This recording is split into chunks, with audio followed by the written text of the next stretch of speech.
long before the roots of the Erdtree stretched into stone, before the first Lord drew breath, before any law was written into the bones of the world, something vast and beyond naming reached across the dark between stars and placed a gift into the lands between.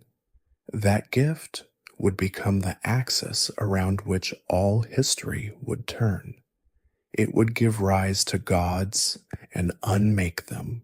It would birth a civilization radiant with golden light, only to watch that light shatter into fragments scattered across a dying land. Before you drift any further, consider subscribing for more journey like this, and let me know where you're watching from tonight. What follows is a story that begins before time was properly kept and ends in a silence too vast for any single word to fill. The lands between did not always know the golden glow of the Erdtree. There was a time, far older than the reign of any queen, when the land belonged to a different kind of order entirely. In that ancient era, the sky was ruled by dragons, and the earth was tended by giants who built their fires on the frozen mountain tops. The crucible of life was everything in those days. All living things were connected through a primordial blend of matter and spirit, a churning inheritance that expressed itself in scales and horns and wings woven into the flesh of those the land deemed worthy. There was no separation between what was divine and what was wild. They were one and the same. The ancient dragons held sway over the lands between, with their god and Elden Lord presiding over this primordial age. Their rule was elemental and without pretense. The stone moved, the flame answered, and the creatures of the earth understood their place within the turning of all things. But time does not honor any one form of order, and even the age of dragons would eventually give way to something new, something that would build its glory not from fire and stone, but from golden grace and the slow architecture of belief. Before the Erdtree rose to claim the sky, there was another understanding of death altogether. In the age that preceded everything the tarnished would come to know, death was not an ending contained within the roots of a luminous tree. Death was fire. It was a thing tended by great birds, ancient and terrible, who kept their kilns burning at the edges of the world. The deathbirds were not creatures born of malice, so much as born of purpose. They were graveyard attendants on a cosmic scale, raking the ashen remains of the departed from flames that burned cold and spectral. These fires were known as ghost flame, and the light they cast was not warm, but rather the cold blue of a world viewed from the far side of ending. The birds descended from a great progenitor, a twin bird, who served as the envoy of an outer god, whose nature was tied entirely to this older concept of death. This deity did not wish to consume the living. It simply governed the passage of those who had finished living. From the remains burned in their kilns, the deathbirds drew power of a remarkable and unsettling kind. Ancient hexes crystallized from the ash, sorceries that could conjure the lingering souls of those who had passed through the ghost flame. The dead, in this way, were never entirely silent. Many who witnessed the deathbirds came to revere them as divine in their own right.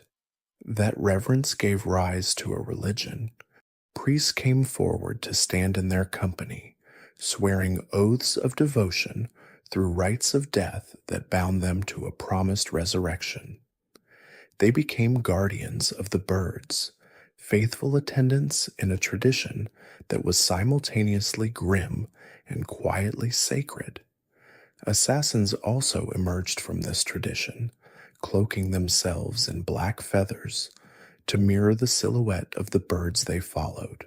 These were not killers without faith. They were worshippers who understood that death, in this era, was a thing with weight and ceremony. The age of the deathbirds gave way slowly, displaced not by conquest, but by the arrival of a different kind of power. When the greater will reached into the lands between with its golden star, it did not erase what came before. It layered something new over the ancient, the way sediment covers a riverbed, hiding the old world without truly destroying it.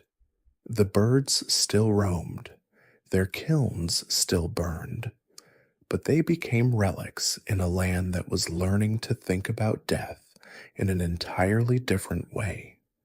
The greater will is not a being in any sense that easily fits human understanding. It is more accurate to call it a force, a fundamental pressure of the universe that exerts its will upon the world through agents and instruments rather than any direct presence. It exists on a plane of being so elevated from mortal life that direct communication with it is simply not possible. And yet its influence can be felt in every corner of the lands between, written into the very rules by which existence operates in this world. The greater will desired order, not merely peace, but a structured, lawful arrangement of all things in which meaning could be preserved and chaos held at bay. To establish that order, it sent something into the lands between. A golden star crossed the sky in an age long past, traveling from somewhere beyond the edge of the known world. Inside that star resided a creature unlike any that had ever walked the land. The Elden Beast was the living embodiment of the greater will's design, a being whose very existence was a statement about how the world should be arranged. It arrived not as a conqueror, but as an administrator. It settled into the lands between and took up the role of a monarch on behalf of its distant master, acting as a sovereign placeholder until something more appropriate could be found. That something would come in the form of a woman. A Newman named Marika was chosen to receive what the Elden Beast had been carrying. The Newmen were a people said to have come from outside the lands between, a detail that made them unusual in a land where most inhabitants had deep roots in the soil and stone of the place itself. The greater will may have preferred this distance, this absence of inherited loyalty or grudge. Marika had no allegiances to the old powers. She was a vessel with no prior owner, and that made her, in the eyes of whatever passes for judgment at the level of an outer god, perfect. When Marika was chosen and crowned, the Elden Beast fulfilled its purpose. It did not depart, and it did not vanish. Instead, it transformed, collapsing its vast and ancient form into something that could be held and understood in more graspable terms. It became the Elden Ring. The ring was not merely a symbol of authority. It was the actual mechanism by which reality was ordered in the lands between. Its runes were the laws of existence made material, and every one of them governed something fundamental about the nature of the world. The Golden Order was not simply a government. It was a theology, a cosmology, and a legal system wound together so tightly that separating one from the others was nearly impossible. Its two foundational principles were given names that carried the weight of doctrine. The first was the law of regression, which held that all things yearn to return to a point of convergence. that life flows in a circle tending always back toward its source. The second was the law of causality, which held that all events are linked in chains of consequence, that nothing happens without a reason woven into the fabric of what came before it. These two laws found visual expression in the form of the Elden Ring itself. Its interlocking circles, its lines that bend back upon themselves and intersect with others, illustrated the relationship between regression and causality in terms that required no translation. The ring was philosophy made into shape, and at its center, containing within it a power that could determine the direction of history, were the great runes. Each rune governed some integral facet of existence. Life and death were among them. So too were aspects of the natural order that went deeper still, touching on the very structure of time and space in ways that few scholars would ever fully map. The Erdtree rose in correspondence with the Elden Ring. It was not simply a tree in the botanical sense. It was a conduit, a living pillar connecting the Elden Ring at its roots to the sky at its crown, and through it, connecting all living things to the order that the ring represented. The tree was luminous in ways that defied ordinary light. It towered over Lendel, the royal capital, visible from nearly every corner of the lands between, a constant reminder of the authority of the Golden Order and the grace of the greater will. Its warmth was said to be, like the gentle sun, something that healed those who rested beneath its glow. That warmth was not metaphorical. The light of the Erdtree carried genuine restorative power for those the Golden Order deemed worthy. The Golden Order did not establish itself without resistance. Nothing of such ambition ever does. In the beginning, the transcript of that age records, everything was in opposition to the Erdtree. The dragons whose age had passed did not simply step aside. The giants whose fires still burned in the cold north refused to bow. And there were others, smaller powers and older faiths, that resisted the claim that this new, luminous tree was the center of all things. The wars that followed were long and costly, but through them, the Golden Order prevailed, and in prevailing, became something more than a governing body. It became the definition of what it meant to be civilized in the lands between. There were forces in the universe that did not bow to the greater will. Outer gods are a fitting name for what they are, though the word outer obscures as much as it reveals. They exist beyond the ordinary categories of the world. They cannot be seen in the way that a mountain can be seen, or touched in the way that water can be touched. They act upon the world through the things they inhabit, the conditions they create, the hunger they instill in those who come too close to their influence. The scarlet rot is the product of one such force. It is not mere disease in the sense of a sickness carried on the wind. The scarlet rot is an expression of an outer god's will, and that will is centered on the idea of decay as a form of transformation. Before the Golden Order came to dominate the land, there were lords who served this god of rot willingly.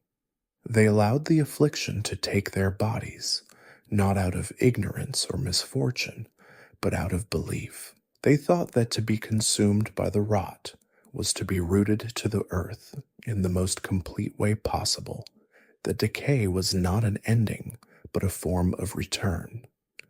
The tenets of the order of rot were bleak to outside eyes, but coherent to its adherents, a theology of dissolution as a sacred act. The flame of frenzy belongs to another outer god entirely. Where the rot produces a kind of terrible patience, the frenzied flame burns with an ambition that has no ceiling and no purpose beyond its own propagation. It does not wish to govern. It does not wish to create dynasties or preserve lineages. The flame wishes to ignite everything and let the fire decide what remains. Its followers are not worshippers of a deity so much as sufferers of a condition, because the flame does not ask to be invited. It finds those whose grief or rage or despair has left them open to something vast and consuming, and it fills that opening. The origin of the frenzied flame in the lands between can be traced to a particular point of suffering. Nomadic merchants, who had once flourished as a great caravan, found themselves rounded up and buried beneath the royal capital, accused of holding beliefs that the Golden Order considered heretical. In the darkness of that underground tomb, they did something that would ripple outward into history. They chanted together in despair, calling from the depths of their collective suffering something that answered them. The flame of frenzy was summoned not through ritual or intention, but through anguish so pure it became a kind of prayer. In trying to eliminate a perceived threat, the Golden Order had given birth to something far more dangerous than any merchant caravan had ever been. Marika was not merely a monarch, she was a god. The Elden Ring passed its power through her, and through that power she governed not just the politics of the lands between, but the very principles by which life and death operated within it. Her first and most consequential act as a ruler was also her most audacious. She reached into the Elden Ring and removed from it the rune of death. The rune carried two names. Rune of Death was the more common, but it was also known as destined death, a term that speaks to what it represented. Under the natural order of things, death is not an aberration. It is the intended conclusion of a life, the point toward which all living things move. By removing this rune from the Elden Ring, Marika did not eliminate death from the lands between. She changed its nature entirely. Death became something other than a conclusion. It became a suspension, a pause, a recycling. Those who died in the lands between after the rune's removal did not pass on in any final sense. They were drawn back to the Erdtree, returned to the great system, fed into the cycle that the Golden Order maintained. Marika had reasons for this that went beyond simple self-interest, though self-interest was certainly part of it. The Golden Order required perpetuation. A civilization built on the premise that its God and its laws were eternal could not afford to allow its rulers to simply die. The removal of the death rune meant that the lineage Marika was building would not be subject to the same vulnerabilities that had ended every other ruling dynasty before it. Her children could not be killed in the way that ordinary beings could. Her order would not be severed at its root by a single blade or a single misfortune. But the removal of that rune attracted attention from a power that had organized itself specifically around the concept of death as a right. The gloam-eyed queen led the Godskins, a group whose purpose was the slaying of gods. She wielded black flame, which carried within it the essence of the very death Marika had attempted to sequester. Her apostles were trained from birth to eliminate divine beings deemed threatening to whatever succession they served. Their methods were as grim as their purpose, removing the skin of their defeated enemies as a form of trophy and transformation. The gloam-eyed queen was herself an Empyrean, another candidate the Fingers had deemed worthy of godhood, and her campaign against Marika's removal of the death rune was both principled and personal. The conflict between the Godskins and the Golden Order came to its resolution through Malekith, the Queen's shadow. He was Marika's half-brother and her appointed enforcer, bound to her by both blood and a fealty that ran deeper than loyalty. He met the gloam-eyed queen and her apostles in battle and defeated them. Following that victory, and afraid that the death rune might be targeted again, Marika ordered Malekith to seal it within his own body, within the blade he carried. The black blade became a vessel for destined death itself, and Malekith became the only individual in the lands between capable of delivering a true and final ending to any being, however divine. The Godskins scattered after their queen's disappearance. They had carried a black flame that could once end gods, but with the sealing of the death rune, that flame lost its ultimate authority. They wandered the lands between as remnants of something that might have been, carrying their practices and their faith without the power that had once made them feared. They became dangerous in the way that wounded things are dangerous, but they were no longer the existential threat they had once represented. Godfrey was not born a lord. He was born a warrior, and for much of his early life that was enough. He went by another name then, Huara Lu, and under that name he was a chieftain of the Badlands, a ferocious fighter whose appetite for battle was so consuming it threatened to devour him from within. He carried this capacity for violence the way others carry a wound, visible to everyone who looked closely, impossible to set aside. It was for this reason that he made a particular choice when he began his ascent toward lordship. He took the beast regent Sarosh onto his back. Sarosh was an aged counselor, a creature of gravity and wisdom who had presided over golden lineages before Godfrey's time. By bearing the beast on his shoulders, Godfrey was not simply displaying a trophy or a symbol of conquered territory. He was accepting a restraint. Sarosh suppressed the deepest current of Godfrey's nature, the ceaseless lust for battle that would have made him ungovernable. With that suppression in place, Godfrey could become something other than a fighter. He could become a lord. As the first Elden Lord, Godfrey commanded Marika's armies in the wars that established the Golden Order's dominance. The giants who built their fires in the frozen north were among those who stood against the Erdtree, and the conflict with them was the longest and most costly of the early age. But Godfrey prevailed. As he prevailed in every conflict, the Golden Order pointed him toward. He was not a subtle instrument of power. He was the most direct expression of the Golden Order's willingness to fight for what it believed in. His axe became legendary during this period, carried as a symbol by the warriors who followed him, an emblem of the vow he had made to conduct himself as a lord rather than a savage. In time, Godfrey and Marika brought 3 children into the world.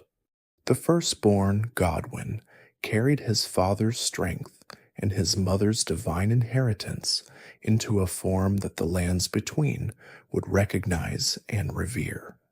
He grew into a warrior of extraordinary capability, easily identified by the blonde hair that marked him as his father's son, celebrated as the quintessence of the golden lineage.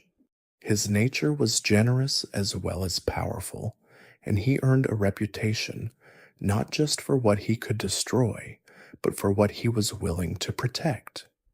The twins born alongside the lineage of gold were a different matter entirely.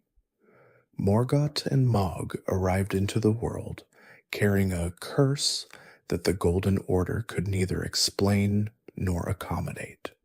They were Omen, a designation that in the language of the Golden Order carried the weight of condemnation. Their bodies expressed the older, wilder inheritance of the Crucible Age, manifesting the horns and the deviant markings that the Order considered a sign of impurity. Rather than finding a way to understand this, the Order did what it understood best in the face of what it could not accept. It imprisoned them. Deep beneath the royal capital, in the subterranean shunning grounds, the twins were bound in shackles and left to grow up in darkness. Whatever they would become it without the guidance or the grace of the family that had put them there. There is a particular quality to the way the lands between came to understand war.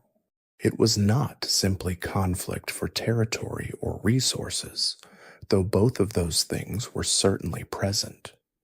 The wars that shaped the lands between were philosophical arguments conducted with armies, each side not merely trying to defeat the other, but trying to prove the superiority of the principle they embodied. The giants believed their fires were truer than the light of the Erdtree. The dragons believed the Crucible Age had a claim on the land that no golden tree could supersede. And deeper still, beneath all of these visible conflicts, there were currents of opposition that would take generations to fully express themselves. The war against the giants is perhaps the most consequential conflict of the early Golden Order, not because of how it began, but because of how it ended. The giants were keepers of flame, tending fires atop the mountaintops of the giants that burned with a heat capable of consuming the Erdtree itself. They were not careless guardians. They understood what they held, and they understood what the Golden Order feared. The war between the giants and the forces of Marika and Godfrey stretched across years of grinding, costly combat. The giants were powerful in ways that simple force could not easily address, and their fires were not easily extinguished. The resolution of the giant war came through an act that was not purely military. It involved betrayal, the breaking of a trust between Godfrey and the last of the fire giants. The giant's eye was taken from him, and with it something essential about the fire he tended. The flame of the giants was diminished, but not extinguished, bound and sealed in the body of the final survivor, who was left to tend a diminished version of what had once been a civilization-ending power. That survivor endured across centuries, carrying a curse and a duty in equal measure, waiting at the edge of the world for something that might or might not ever come. What came in the end was not rescue or relief. It was the tarnished, bearing the intention to relight what had been suppressed. But that is a story for a later chapter of this long unfolding. For now, the giant war's end marked a moment of apparent triumph for the Golden Order, a consolidation of its authority over a land that had once contained multitudes of competing powers. With the giants diminished and the dragons retreated into the deeper places of the world, the Erdtree's light fell without challenge across a landscape that had, at last, been made to accept it. The exile of Godfrey was not announced as a punishment. It was framed, at least in the version of events most available to the public eye, as a necessity. Godfrey had exhausted the great wars. There were no more enemies sufficient to keep his warriors sharp and his ambition properly directed. The lands between had been won, and winning required a different kind of ruler than Godfrey had ever been. The warrior lord and his tarnished host were sent beyond the boundaries of the lands between, stripped of the golden grace that had guided them, and told to grow stronger in the absence of the Erdtree's favor. Marika's words to Godfrey at the moment of his exile were preserved, carried forward through history, like a shard of something that once was whole. She spoke of divesting him of grace. She spoke of a land afar where he would wage war and live and die. And she promised that after his death, she would return to him what she had taken, that the tarnished would come back to the lands between to brandish the Elden Ring once more. This promise was either an expression of genuine intent or a manipulation of staggering precision. Possibly it was both. Marika was a being of such complexity that the same statement could serve both purposes simultaneously. What the exile accomplished in practical terms was significant. Godfrey, without his grace, became again something closer to Huara Lu. The axe he had carried as a symbol of his lordly vow broke during the long march, a detail that reads almost like an omen written in the language of objects. The break was not just the breaking of a weapon. It was the breaking of the identity he had constructed in service to the Golden Order. Beyond the lands between, surrounded by Badland warriors who had nothing to follow but him, Godfrey became a chieftain once more. The Golden Lord dissolved back into the fighter beneath. For Marika, Godfrey's departure created an opportunity that she appears to have been waiting for. A marriage to a human had its limitations in terms of producing the right kind of heir. What the Golden Order required was a child who was also an Empyrean, a being capable of being chosen by the two fingers as a potential successor to Marika herself. The male counterpart who shared her body, Radagon, was the mechanism by which this became possible. When Godfrey left, Radagon ceased to be a secret kept in the background and stepped forward, becoming Marika's second husband and the second Elden Lord. Radagon carried red hair that he despised, a color shared by every giant he had spent his formative years fighting against. The visual echo between his hair and his enemies was not something he could simply ignore, and it marked him in ways that were difficult to compartmentalize. He was a complicated figure long before his role in the Golden Order made him so officially. He had studied sorcery during his campaign in Lurnia of the Lakes, finding in it a kind of intellectual satisfaction that pure martial skill could not provide. Later, as husband to Marika, he would turn those same scholarly instincts toward incantation, pursuing completeness across two traditions that most practitioners considered mutually exclusive. The campaign in Liurnia was waged against the Academy of Raya Lucaria, an institution of glintstone sorcery led by Queen Renala of the Full Moon. The Academy was not simply a school, it was a power in its own right, commanding forces of Carian royal knights whose skill was renowned despite their small numbers. Renala herself had risen to prominence through lunar magic of remarkable subtlety and force. In her youth, she had charmed the Academy into recognizing her as its master, establishing the House of Caria as royalty and creating from a seat of scholarship a seat of genuine political authority. The war between Radagon's golden forces and Renala's academy did not resolve through victory on either side. It resolved through something stranger and arguably more interesting. Radagon, unable to conquer what he could not defeat in the field, proposed marriage instead. Renala accepted. The Church of Vows became the site where the great houses of the Erdtree and the Moon were joined together. The crimson-haired champion and the lunar queen standing in an alliance that transformed a war into a lineage.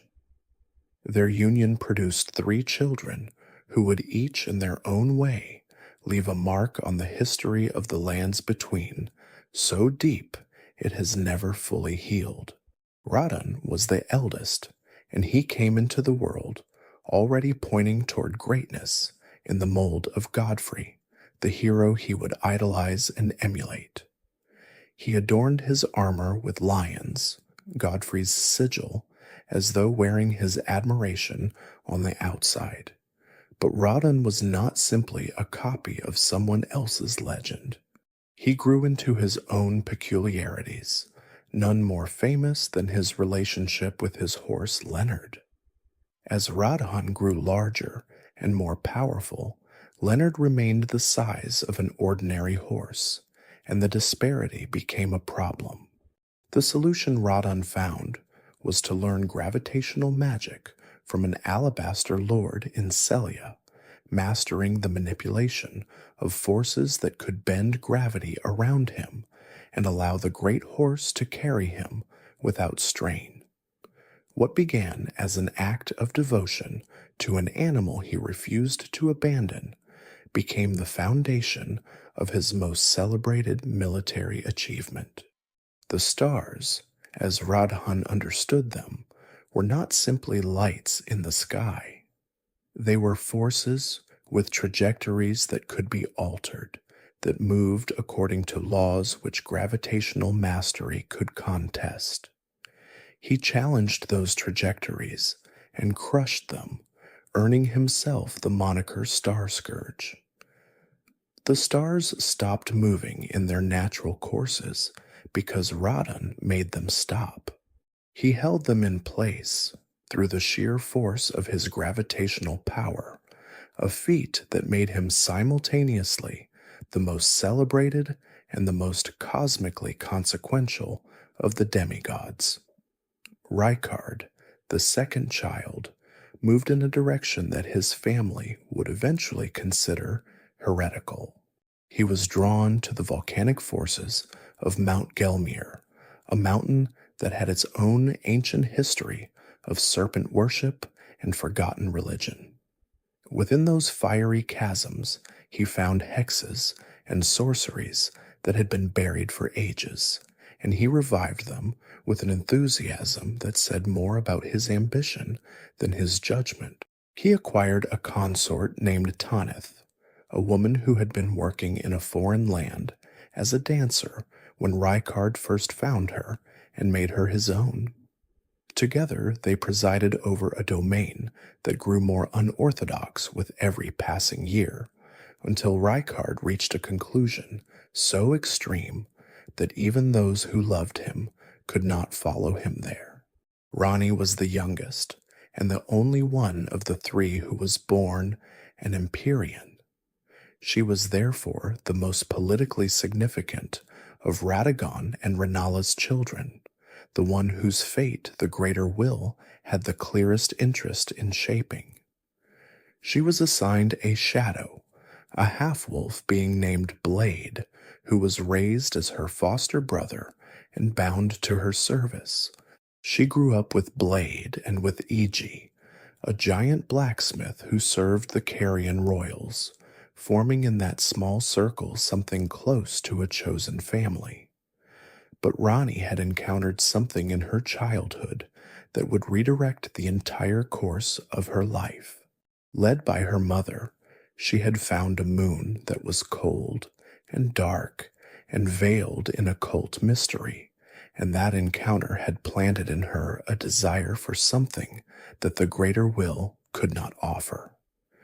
She wanted a different kind of age, governed by a different kind of order, and she was willing to make extraordinary sacrifices to bring it into being. The Night of the Black Knives is one of those events in history that everything else seems to lead toward, and everything after seems to lead away from. It is a pivot, a hinge on which the entire story of the lands between swings. What happened on that night was not simply a murder, though murder was certainly committed. What happened was the deliberate introduction of finality into a world from which finality had been carefully removed, and the consequences of that introduction would prove impossible to contain. Ranni stole a fragment of the rune of death. This was not a casual act or an impulsive one. It required access to knowledge and to places that only someone with connections deep inside the Golden Order's inner workings could possess. The runing fragment was imbued into blades through a fearsome rite, creating weapons capable of delivering true death to beings who had existed beyond that possibility for as long as most inhabitants of the lands between could remember. The assassins who carried those blades were all women, Newmen with close ties to Marika, and their cloaks of concealment allowed them to pass through even the most heavily guarded spaces, unseen. Godwyn the Golden was the target. He was the first child of Marika and Godfrey, the Golden Prince whose warmth and strength had made him the most beloved of the demigods. He did not represent a threat to Ranni's plan in any aggressive sense. He was chosen not because of what he had done, but because of what his death would accomplish. The assassins entered his domain under the cover of night and delivered the knife's blow. The rune fragment in the blade did what it was designed to do.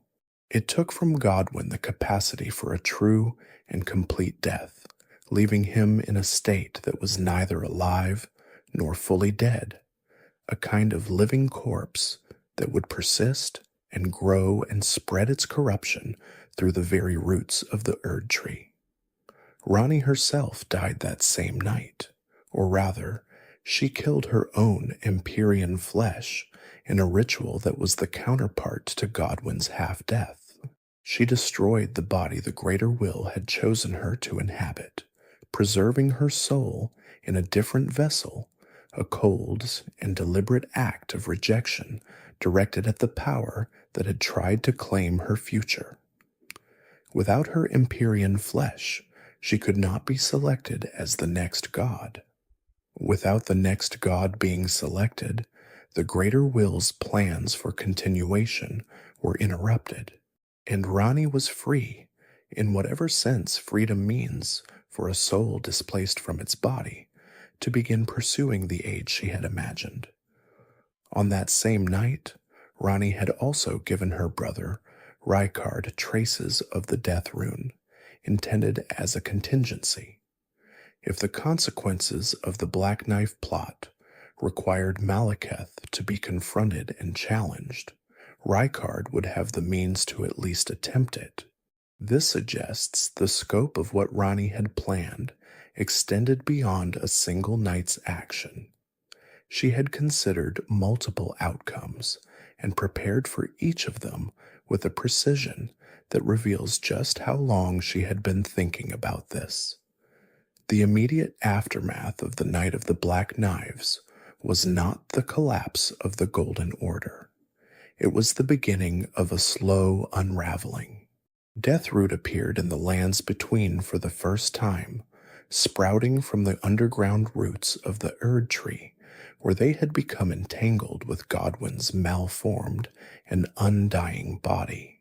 Those who came into contact with this root were transformed, their deaths incomplete, their returns to the Erdtree interrupted, their existence caught in a liminal state that the Golden Order had no name or category for. They became known as those who live in death, and the Order responded to their existence with the only language it seemed to know when confronted with something it could not categorize. It sent hunters to eliminate them. Marika's response to the Night of the Black Knives was complex in ways that have never been fully resolved. What she did publicly was clear enough.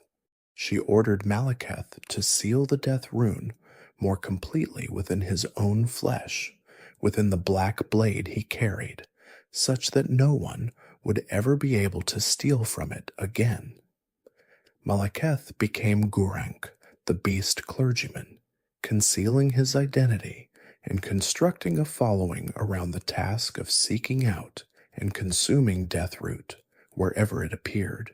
He was, in this form, both a guardian and a secret weapon, hidden from the world's awareness, in a disguise that served the Order's need for secrecy.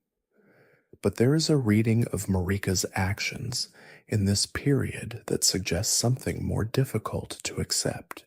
Some scholars of the Lands Between's history have looked at the timing and the nature of the Black Knife plot and arrived at a conclusion that is uncomfortable in its implications. The assassins who carried the knives were Newmen with close ties to Marika herself. The knowledge of the death rune's location and nature required access that only someone in Marika's inner circle could have provided. And the plot, as devastating as it was to the surface of the Golden Order, may have served a purpose that Marika had privately identified. If she was already beginning to question the Golden Order's relationship to the Greater Will, if she had already concluded that the age being built was not the one she wanted to leave behind, then allowing the first crack to appear might have been a deliberate choice. This reading remains speculation, but it is the kind of speculation that the Lands Between itself seems to invite. Marika was a being who operated on multiple levels simultaneously, whose visible actions and invisible intentions were rarely identical. Whatever she intended or did not intend, the consequences of the Night of the Black Knives set in motion a sequence of events that she could not fully control. The Golden Order began to fracture, slowly at first, then with increasing speed, until the fracture became the event that would define everything that followed. The shattering of the Elden Ring was the moment of fracture made complete. Marika herself shattered it, striking the ring in an act that would be interpreted differently depending on who was doing the interpreting. Some would call it madness. Some would call it grief, the grief of a mother who had lost her golden son to an irreversible half-death. Some would call it a rebellion against the greater will, a final refusal to continue maintaining an order that had become indistinguishable from a cage. Whatever the motivation, the effect was the same. The great runes that had constituted the Elden Ring flew outward from the shattering, dispersing across the Lands Between, and coming to rest in the possession of the demigods who would fight over them in a war that left the land permanently scarred. Marika was imprisoned in the Erdtree for what she had done. The god who had been the source of the Golden Order's authority was placed inside the great tree in a state of suspended divine existence, sealed in amber, held in a space that was neither punishment nor freedom, but something between them. Her fate was to endure there, while the war she had partially caused raged outside. The war known as the Shattering did not begin with a declaration or a single clear aggression.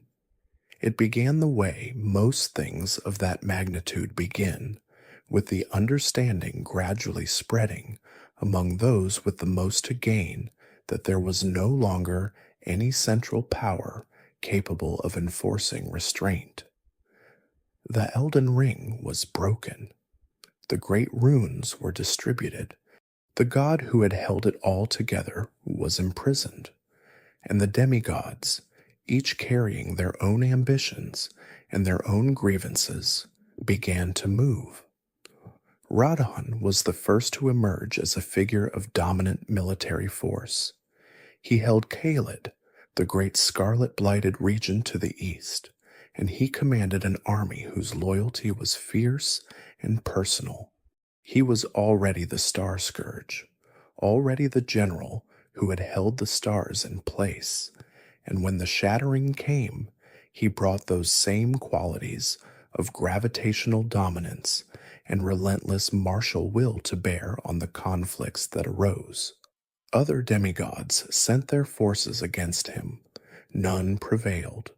Radahn fought them all and defeated them all, accumulating victories that should have made him the obvious candidate for Elden Lord. But Radahn carried something with him besides his military reputation. He carried the scarlet rot, which had entered him during the conflict with Malenia at Ionia. This was not a simple battlefield injury. The rot is not the kind of thing that can be treated with rest and bandages. It is an expression of an outer god's will entering and transforming a body from within. Radhan's mind was among the first casualties. The intelligence and the memory and the particular warmth of personality that had made him beloved consumed by the rot's progression. What remained was something enormous and powerful and utterly lost, a great figure endlessly fighting phantoms in the blasted landscape of Caelid, unable to recognize friend from enemy, unable to remember what he had once been fighting for. The Radahn Festival, also known as the Festival of Radahn, was organized in the wake of this tragedy. It was framed as a celebration of the great general's martial spirit, an invitation extended to the most formidable warriors in the lands between to test themselves against him. The framing was not entirely dishonest. Radahn deserved fighters worthy of him, and the festival provided them. But there was another dimension to the event, one that its organizer understood and that the participants may or may not have been aware of. If Radahn fell, the stars he had been holding in place would move again, and among those stars was one whose falling had been anticipated by Ranni's plan for a very long time. The warrior general's defeat was not the point of the festival. The release of the stars was the point. Malenia, the blade of Miquella, had been responsible for bringing the scarlet rot to Radahn in the first place. She had journeyed from Miquella's Erdtree to Caelid to engage Radahn in battle, and the conflict had ended in a stalemate of terrible proportion. When Malenia bloomed for the first time in the plains of Aeonia, releasing the full force of the scarlet rot from within her own body, she struck Radahn down, but did not destroy him. The rot took him in his fallen state and began its transformation. Malenia retreated to her Erdtree, diminished by the bloom and by the battle, and the two great military forces of the shattering ended their most significant engagement, not with a victor, but with ruins. Malenia's story began long before the shattering. She was the twin of Miquella, born to Radagon and Marika in a second generation of divine children who each carried something of their parents' grandeur and something of their parents' curse. Malenia's curse was the scarlet rot itself. From birth, she carried within her the affliction of an outer god, her body a vessel for something that wished to consume and transform everything it touched. Her eyes were among the early casualties. She learned to see the world without them. She was trained by a blind swordsman whose legend ran deeper than most histories recorded. This was a warrior who had, according to the stories, been given a flowing blade by a fairy and had used it to seal away an ancient god that was the rot itself, a great scorpion deity that embodied what the rot was before it wore its current form. The swordsman knew the condition that Malenia lived with. He had faced the source of it, and rather than offering her pity, which would have been both useless and insulting, he offered her discipline. He taught her to keep moving, because stillness is where the rot wins. He trained her body and her mind together, teaching her to dance in battle with a flowing precision that the rot could not interrupt if she never gave it a moment's rest. Under his guidance, Malenia became what she would be called the greatest sword fighter that had ever emerged from the lineage of the lands between. She devoted herself entirely to her brother, becoming his blade in the truest sense, fighting in his name and for his protection with a ferocity that the Shattering's worst combatants found impossible to match. She was Blade of Miquella, not merely as a title, but as a complete statement of purpose. Everything she was had been shaped by love for her twin and the determination to protect him. Miquella was the other half of that twin pair, and his story moved in an entirely different direction.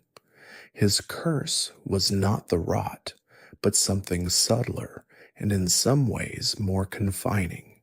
He was born with eternal childhood, a condition that meant his body would not age, that he would remain forever in the form of a child regardless of how his mind developed or how much time passed. For a being of Miquella's capability, this was a prison of particularly cruel design. He was an Empyrean, chosen by the Two Fingers as a potential successor to Marika. His sorceries were among the most sophisticated ever produced in the lands between, operating through a mechanism that worked differently from either glintstone magic or Golden Order incantation. He worked through the manipulation of charm and influence, bending the will of others through a kind of compulsion that was difficult to distinguish from genuine affection. His golden needle, crafted through his own research and skill, was capable of suppressing the influence of outer gods within a body, a tool of liberation that no one else had managed to create. His greatest project was the Erdtree, a tree he grew from a single seed and tended with his own blood, cultivating it as an alternative to the Erdtree, a place that would offer sanctuary to those the Golden Order had rejected. Omens and those afflicted with the scarlet rot, and others deemed impure by the standards of the Golden Age, found in the Erdtree a home that the Erdtree would never offer them. Miquella grew the tree with extraordinary care, and then sealed himself inside a cocoon within it, attempting to accelerate his own development and escape the childhood that confined him. What happened next was not what he had planned. Mohg, his half-brother, found the cocoon within the Erdtree. Mohg, Lord of Blood, had built his power in the underground palace he was constructing as the seat of a dynasty he intended to establish under the patronage of the Formless Mother an outer god who craved wounds and who had recognized in Mog's accursed blood a suitable vessel for her attentions. Mog needed an Empyrean, a divine being who could serve his patron goddess as a proper vessel, and Miquella, dormant in his cocoon, seemed to him the perfect candidate. Mog took the cocoon and brought it to his palace in the lightless depths. He presented it to the formless mother and waited for Miquella to awaken. He offered blood, conducting his rituals around the cocoon, calling his followers to drench the chamber in offerings. Miquella did not respond.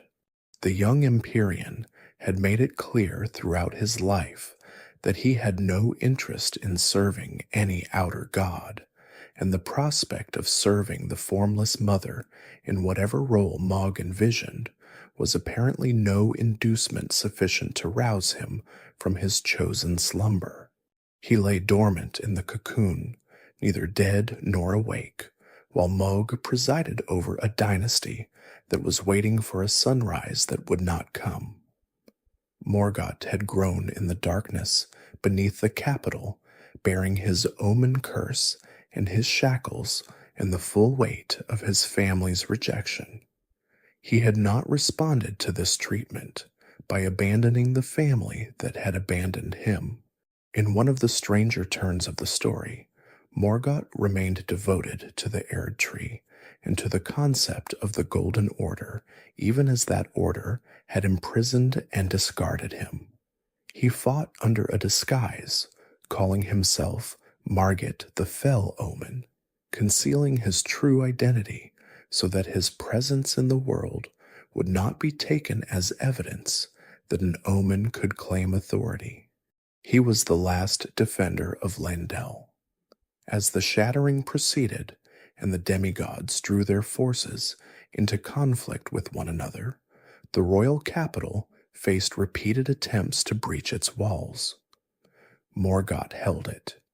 He had no legitimate authority, no recognized claim to the throne that sat empty in the palace above.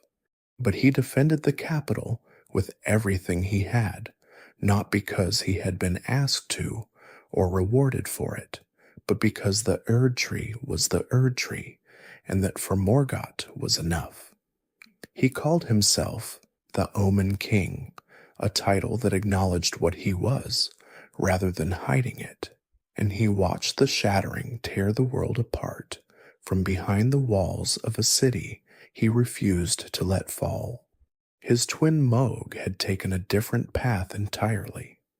Where Morgoth had been shaped by rejection into a kind of fierce and melancholy devotion, Mog had been shaped by it into ambition. In the underground darkness where he had grown up, he had encountered the formless mother, and she had recognized him.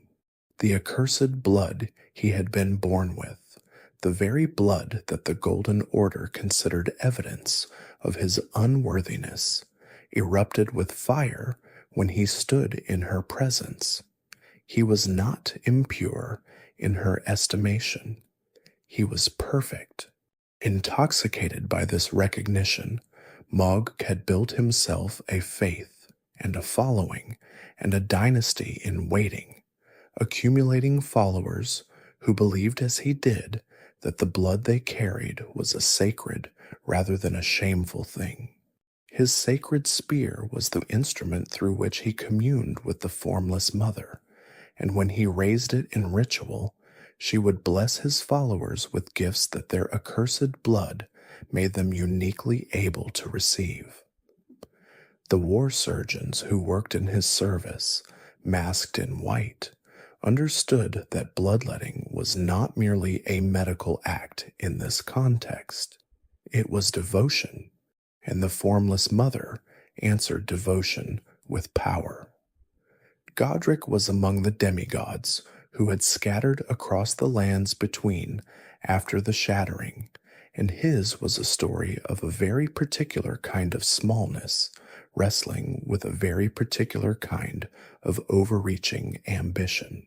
He was a descendant of Marika, but distantly so, a feeble branch on a family tree that had produced gods and legendary warriors and extraordinary Empyreans.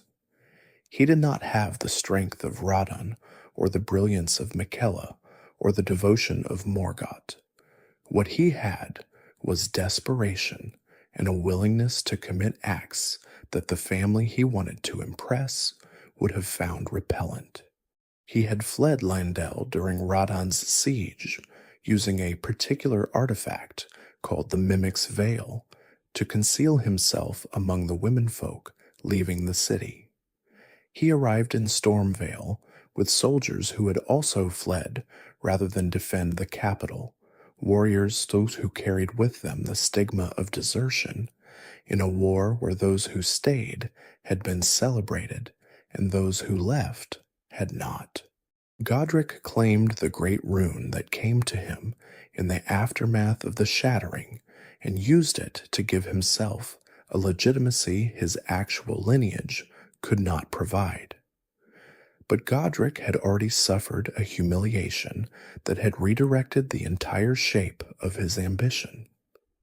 Malenia had passed through Limgrave at some point, and Godric, whatever his failings, was bold enough to challenge her.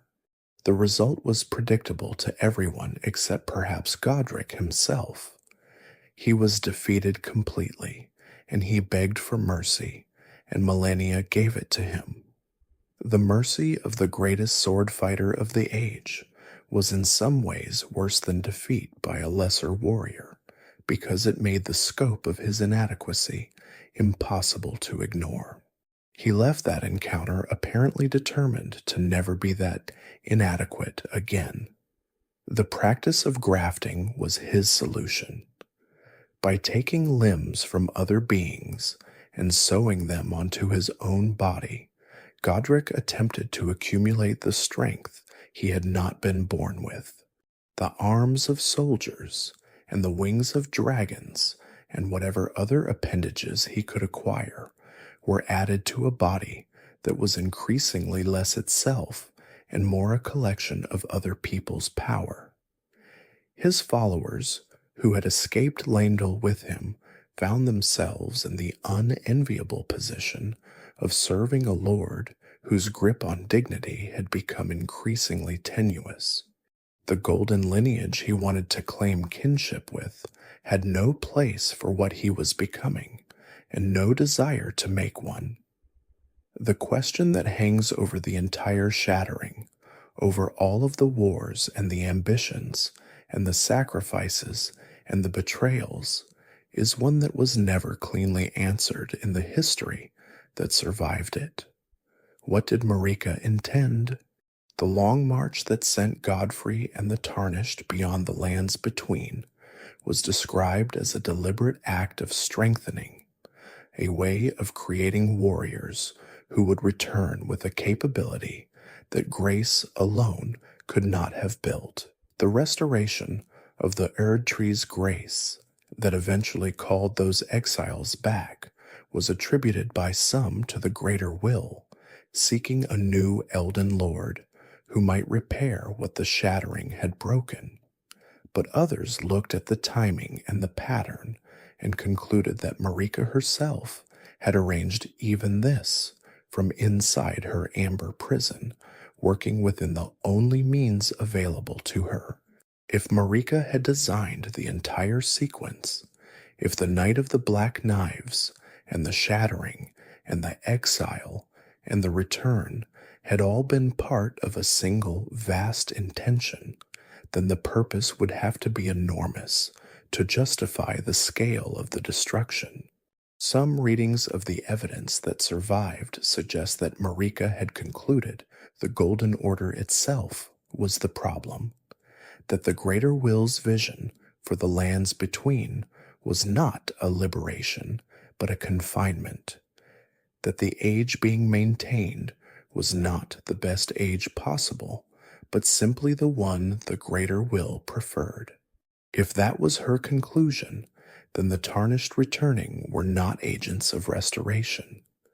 They were agents of transformation, chosen and prepared to remake the world in whatever direction their individual natures and choices would eventually point them. The two fingers spoke their guidance to the tarnished through the finger readers, translating the will of the greater will into instructions and purpose. They pointed toward the great runes and the demigods who carried them, toward the path that led to becoming Elden Lord. But the three fingers pointed in a different direction, toward the god of the frenzied flame and the kind of ending that flame would produce, an ending that consumed everything, including the order and the cage together. And somewhere outside both of those voices, Ranni pursued her own plan, seeking a tarnished not to become Elden Lord, but to carry her ring into the depths of the earth and find what she had sent her other agents to find, an item that would allow her to sever the lands between from the greater will's reach entirely. The four belfries stood in Liurnia as gates between one place and another, between the lands between and the places the lands between had forgotten. Each bell opened onto something old, onto an access point to locations whose relationship to the current world was attenuated and strange. The belfries were not merely interesting architectural relics. They were evidence of how much the lands between had changed, and how much of what it had once been was still present underneath, accessible if one had the means to reach it. The Eternal City was among the things buried beneath the surface.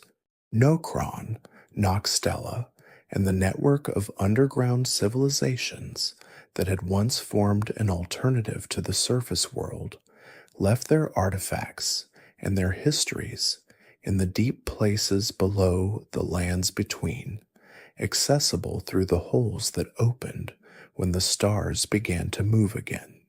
The Eternal City had a complex relationship with the Knight of the Black Knives, as the assassins who carried the black blades had been called scions of the Eternal City, connected to its silver heritage in ways that made the underground civilization complicit in the most consequential assassination in the world's history.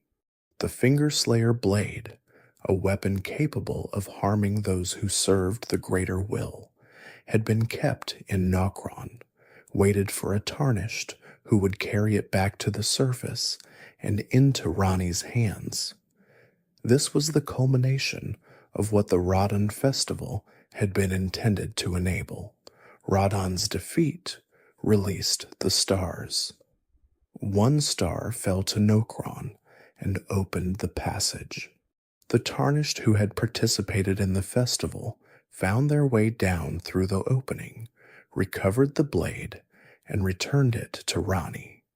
With it, she could complete what she had started on the night of the Black Knives, cutting the thread that bound her to the greater will's plan for her future. The Carrion Study Hall stood as a monument to Ranni's ambition in a different register, a place where her followers had worked toward understanding the path she was trying to build into being.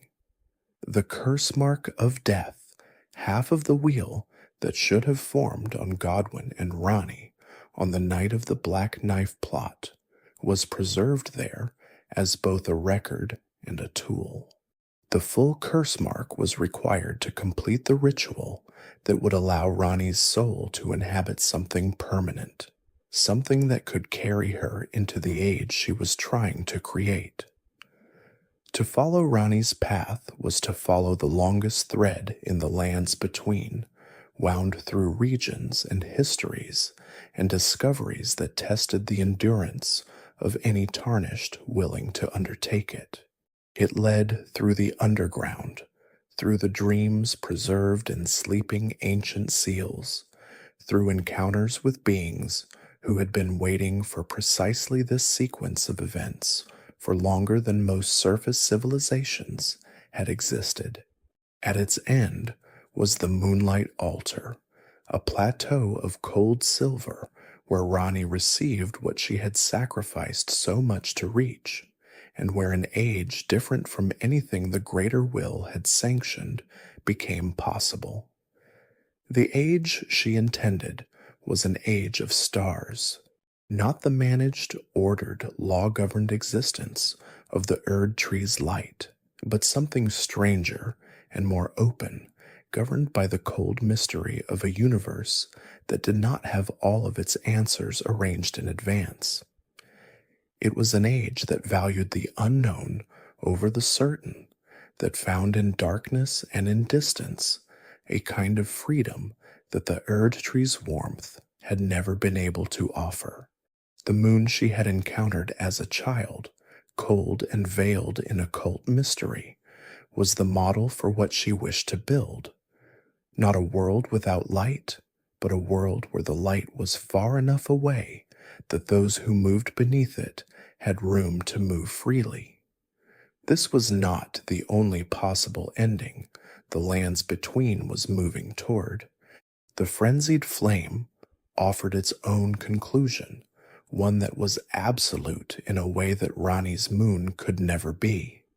The three fingers, dwelling in the depths below Lindell, in the subterranean shunning grounds where the Omen twins had grown up, waited for a tarnished willing to receive what they offered. To receive the frenzied flame was to become its vessel, to carry within a body the accumulated grief and despair of everything in the lands between that had ever suffered at the hands of order and authority and divine indifference. The flame would end everything, including the Golden Order, including the Greater Will's claim on the world, including all of the suffering that had accumulated through centuries of wars fought over the right to govern how other people must live and die. It was an ending, not a beginning, and it was honest about what it was. The Elden Ring's repair, the path that the two fingers most directly endorsed, was the most politically conservative of the possible conclusions. A tarnished who gathered the great runes from the demigods who carried them and brought them back to the fractured ring would be restoring the mechanism of the Golden Order, allowing it to function again with a new Elden Lord presiding over what Marika had broken. The question of what kind of Elden Lord this would create and what kind of Golden Order would result depended entirely on the tarnished doing the repairing. Each great rune carried the particular quality of the demigod who had held it, and those qualities would shape the restored ring and the world it governed. The demigods were not simply opponents standing between the tarnished and the ring's repair. They were also, each in their own way, figures of genuine tragedy. Radahn had been the greatest military mind of his generation, and the rot had taken his mind while leaving his body intact, turning him into an enormous and terrible creature who could no longer recognize what he was fighting or why. Malenia had devoted her entire existence to her twin and had paid for that devotion with the bloom that poisoned Kaled and the battle whose stalemate left both her and Radahn diminished. Rykard had wanted to transcend the limitations of conventional power and had found his transcendence in a form that consumed rather than elevated him. Morgoth had been loyal to a family that had shackled him in the dark and had ended up defending a city for a crown that would never recognize what he had done. These were not simply villains populating a journey. They were the inheritors of a broken world, each responding to the shattering in the way that their particular nature and history made inevitable. The tragedy of the shattering was not that it created monsters, but that it took beings who might have been something else and left them with no room to become it. The Elden Beast waited at the end of the most direct path, inside the Erdtree itself, beyond the body of the imprisoned Marika. It had been the greater will's instrument from the beginning, the living form of order that had come from across the stars to help establish the Golden Order's foundations. After all that had transpired, after the shattering and the wars, and the return of the tarnished, and the deaths of demigods, it was still there, still the final guardian of the system it had been sent to implement. Whatever its own awareness of the situation might have been, it fulfilled its purpose without deviation. Marika, imprisoned in amber within the Erdtree, was both the goal and the symbol of the situation the lands between found itself in. She had shattered the ring. She had been imprisoned for it, and now a tarnished was being guided toward her by the same two fingers she may have always intended to be thwarted, carrying great runes to repair what she had broken, entering the tree that held her to confront what waited beyond her suspended form. The circularity of this was not accidental. Marika had always operated within systems that she was simultaneously serving and subverting, and the final chapter of the story she had set in motion was no different.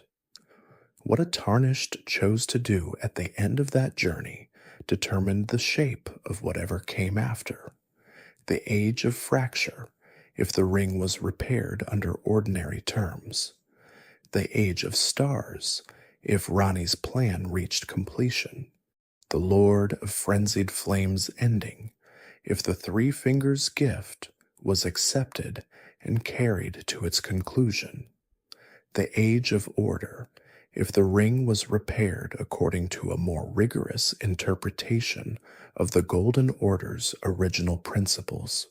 Each path led somewhere different, and each somewhere different was the answer to the question that the lands between had been asking ever since Marika first reached into the ring and removed the rune of death. What is this world for, and who is it for, and what must be sacrificed to keep it? There is something about the way the lands between holds its history that feels different from the way ordinary histories are preserved. Most histories are told by the victors, shaped by the need to justify the present by interpreting the past in ways that serve whoever is doing the telling. The lands between's history is held differently. It is held in item descriptions and half-legible inscriptions and the ruins of things that were built by people whose names no one alive can remember. It is held in the shape of weapons and the texture of armor and the particular kind of silence that settles over places where something important happened a very long time ago. This quality of preservation means that the history is never fully legible. There are always gaps. There are always moments where the evidence points in two directions and no certainty exists to resolve the conflict. The relationship between Marika and the greater will is one of those gaps. The true nature of Radagon's existence is another. The full scope of what Rani accomplished and what she sacrificed is a third. The lands between does not resolve its central mysteries in favor of any single interpretation. It holds them open, the way a question holds its answer in potential without yet insisting on which answer will prove true. The greater will itself is perhaps the largest gap of all. An outer god of immense influence, it shaped the fundamental laws of a world it may never have touched directly. It communicated through intermediaries and expressed its preferences through the Elden Ring's structure. Whether it was a force of genuine benevolence, trying to impose order on a chaotic world, or a force of possession trying to consolidate control over something it had decided to claim, or something else entirely whose nature does not fit either of those categories, is a question the lands between seems to have decided not to answer definitively. The evidence can be read either way. The suffering caused in the name of the greater will's order was real. So was the stability and the beauty and the warmth of the Erdtree's light before the shattering. Both things were true simultaneously, which is perhaps the most honest thing that can be said about power of that magnitude. The two fingers were the instruments through which the greater will made its wishes known, in terms that mortals could receive and act upon. They did not speak in the language of ordinary speech. They communicated through a medium that required finger readers, dedicated translators who had devoted themselves to interpreting the movements and positions that the fingers used to express the will they served. This mediation was not simply a logistical arrangement. It built into the system of divine communication a layer of interpretation that could inevitably introduce drift between what was intended and what was understood. The three fingers operated on a different principle. They were not messengers of order, but bearers of something older and more fundamental, the grief and the suffering and the despair of everything in the world that had never been included in the Golden Order's vision of who and what deserved to be protected. To approach them was to approach the accumulated weight of everything that had been excluded, and to receive what they offered was to agree to carry that weight in the most complete way possible, to become the vessel for an ending that would leave nothing outside itself. Malenia was perhaps the most intimate guide any tarnished could receive in this world. She appeared at the beginning of the journey with a purpose of her own, offering her service as a maiden and a companion in exchange for the tarnished carrying her to the Erdtree. Her own history was written in silence and in the details that crept out of the corners of her conversations, in what she did not say as much as what she did. The burned body of a maiden discovered in certain places suggested a connection to Marika that ran deeper than servant or subordinate. The way she spoke about the Erdtree and about purpose suggested that she understood the weight of sacrifice from the inside, from having already agreed to it, before the tarnished ever arrived to begin their work. Her relationship to the frenzied flame path was the clearest expression of this. If the tarnished accepted the three fingers' gift, Malenia departed. She could not accompany someone who had chosen to become the vessel of everything she was trying to protect others from. But she did not simply leave. She stated her intention to find a way to deliver the flame's destruction herself, to do what she had originally agreed to do by other means, to become the kindling so that the Erdtree could be burned and the path to Marika's prison could be opened without the frenzied flame being the mechanism of that burning. She was, in this way, a study in devotion that had no easy resolution, a character whose warmth and whose grief existed in the same breath without either canceling the other. Patches was a merchant whose presence in the lands between had a quality of inevitability about it. Wherever something valuable had been dropped into a pit or placed behind a door that required a certain kind of trust to open, Patches was somewhere nearby. He was not a villain in any morally weighty sense. He was a businessman who had identified a particular market and served it with a consistency that was almost admirable in its lack of pretension. He would express regret about his methods in terms that were clearly genuine on some level and clearly insufficient as actual moral reckoning on another. He was funny in the way that characters are funny when their honesty about their own limitations is more complete than their honesty about the harm those limitations cause. He was also, in the way of such characters, a source of real utility. The items he traded were often not available elsewhere, and the conversations he offered, brief and deflecting as they were, contained within them small truths about the nature of the world he operated in. He understood that the lands between was not a place where honesty about one's own interests was particularly rewarded, and he had organized his entire existence around that understanding. Whatever judgments might be made about how he lived, he at least lived without the particular hypocrisy of pretending to be something other than what he was.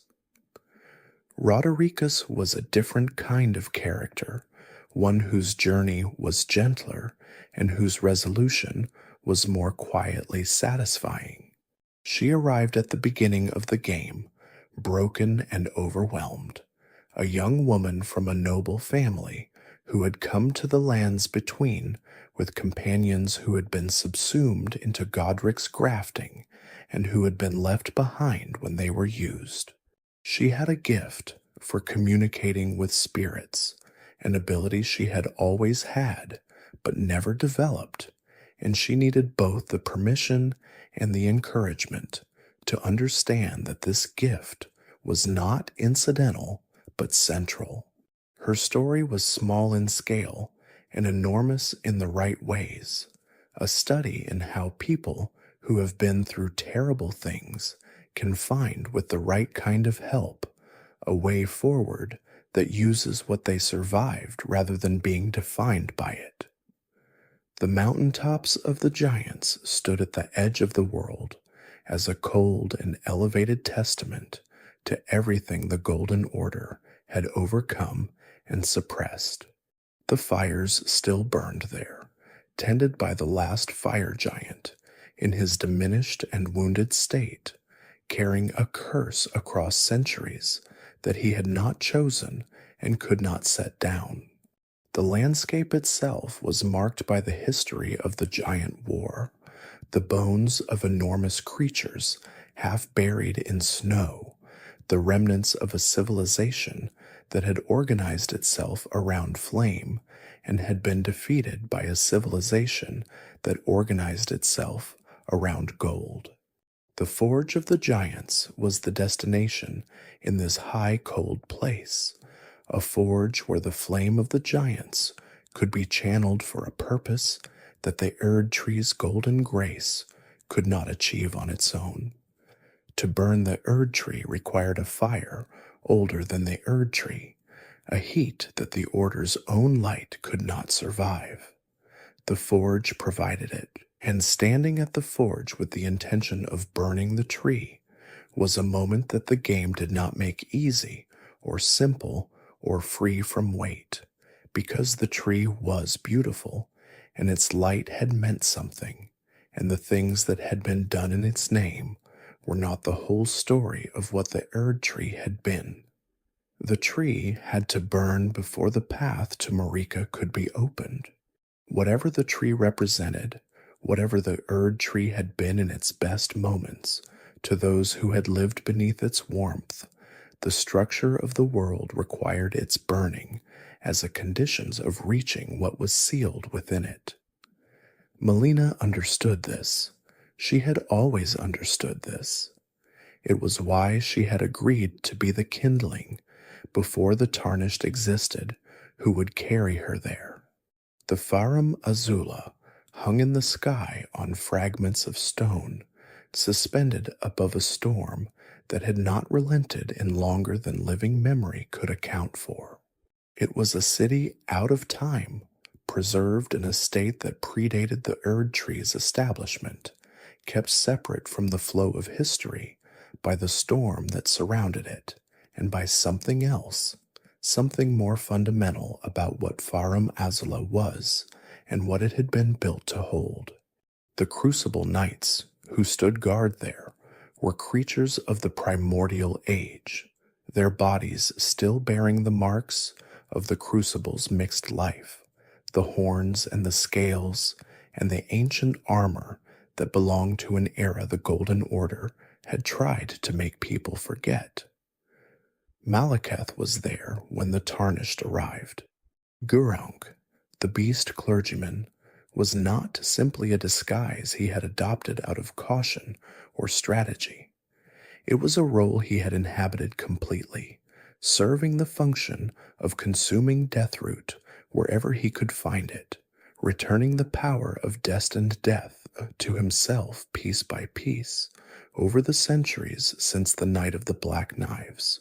The version of Malekith encountered in Farum Azula was the version who had completed that work sufficiently to be himself again, to be Malekith with his black blade and the rune of death sealed within his flesh. His defeat released the death rune into the world again. The consequences were immediate and visible. The Erdtree, which had been gold, became ash. The golden light that had defined the lands between since Marika's crowning shifted into something older and sadder, a color that spoke of endings rather than beginnings. The path to Lendel and to the Erdtree itself was now different from what it had been. The city changed by what the release of the death rune had done to the relationship between the living world and the divine infrastructure that had governed it. Leyendell in its ashed state was still enormous, still the scale of a city that had been built to house a civilization organized around a god and a golden tree. But the gold was gone from it, replaced by the gray of ash and the silence of a place where something fundamental had ended. The knights and the soldiers who had remained to defend the capital found themselves in a position that the order had not prepared them for, guarding a city whose governing principle had been suspended, serving a crown that sat over an imprisoned goddess and an empty throne. Morgott was at the heart of all of it, as he had always been. The Omen King, the last defender of Lendel, the child who had been shackled in the dark and grown into the unlikely guardian of everything his family represented. His conviction was not simple-mindedness. He understood what the lands between was facing. He had watched the shattering from inside the walls he was defending, and he had made his choice about what to do with what he was watching.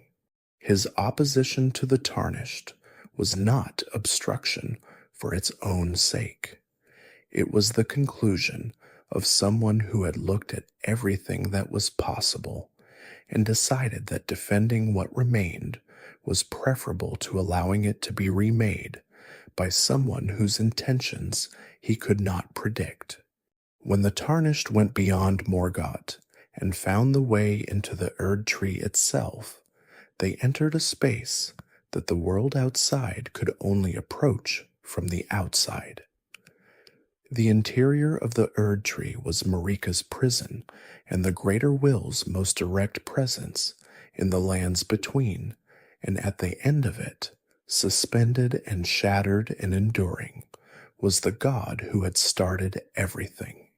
Queen Marika the Eternal was not eternal in the end. She was a Numen woman who had accepted the weight of a world's ordering and had eventually found that weight too heavy to continue bearing without rupture. What the Tarnished found inside the Erdtree was the evidence of that rupture, the consequences of a god breaking under the pressure of what she had agreed to be, and the question of what to do with those consequences. The Elden Beast waited beyond her, the greater will's truest instrument, its living form preserved across all the centuries since its arrival in that golden star. It had not changed. It had not grown uncertain or divided or weary. It was still what it had always been, the embodiment of the order that the greater will had sent it to impose, and it would defend that order with everything that embodiment contained. The battle between the Tarnished and the Elden Beast was at its deepest level a conversation between two understandings of what the lands between was for.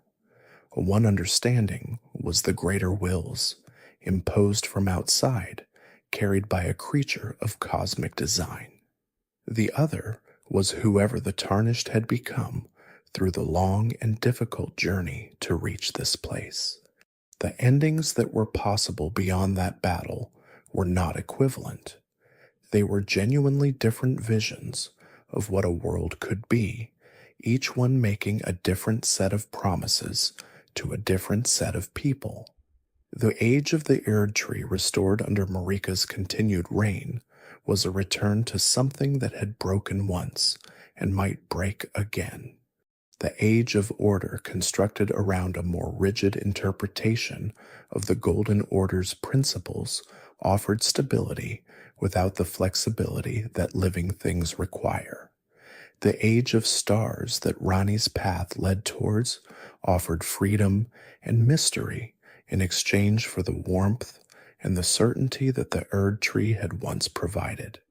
And the frenzied flames age offered something that was not an age at all, but a conclusion, a burning away of the distinctions between one thing and another, a return to a state before separation existed, before there were the powerful and the powerless, before there were the chosen and the discarded.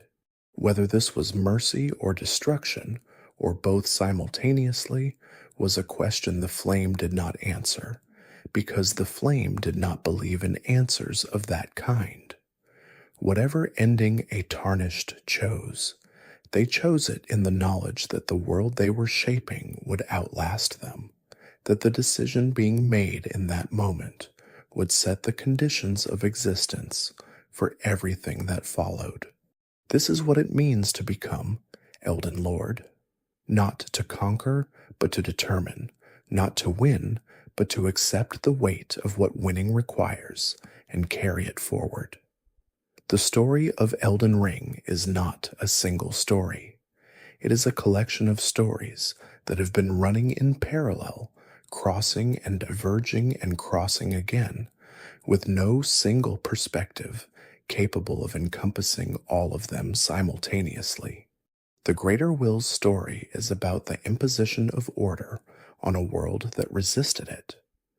Marika's story is about a being given godhood who gradually came to understand that the godhood she had been given was a form of control as much as it was a gift.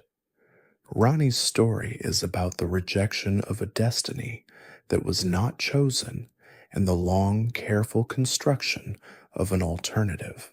Godwin's story is about what happens to beauty and strength when the world decides to make an example of them. Malenia's story is about devotion so complete that it could survive even the rot that it carried.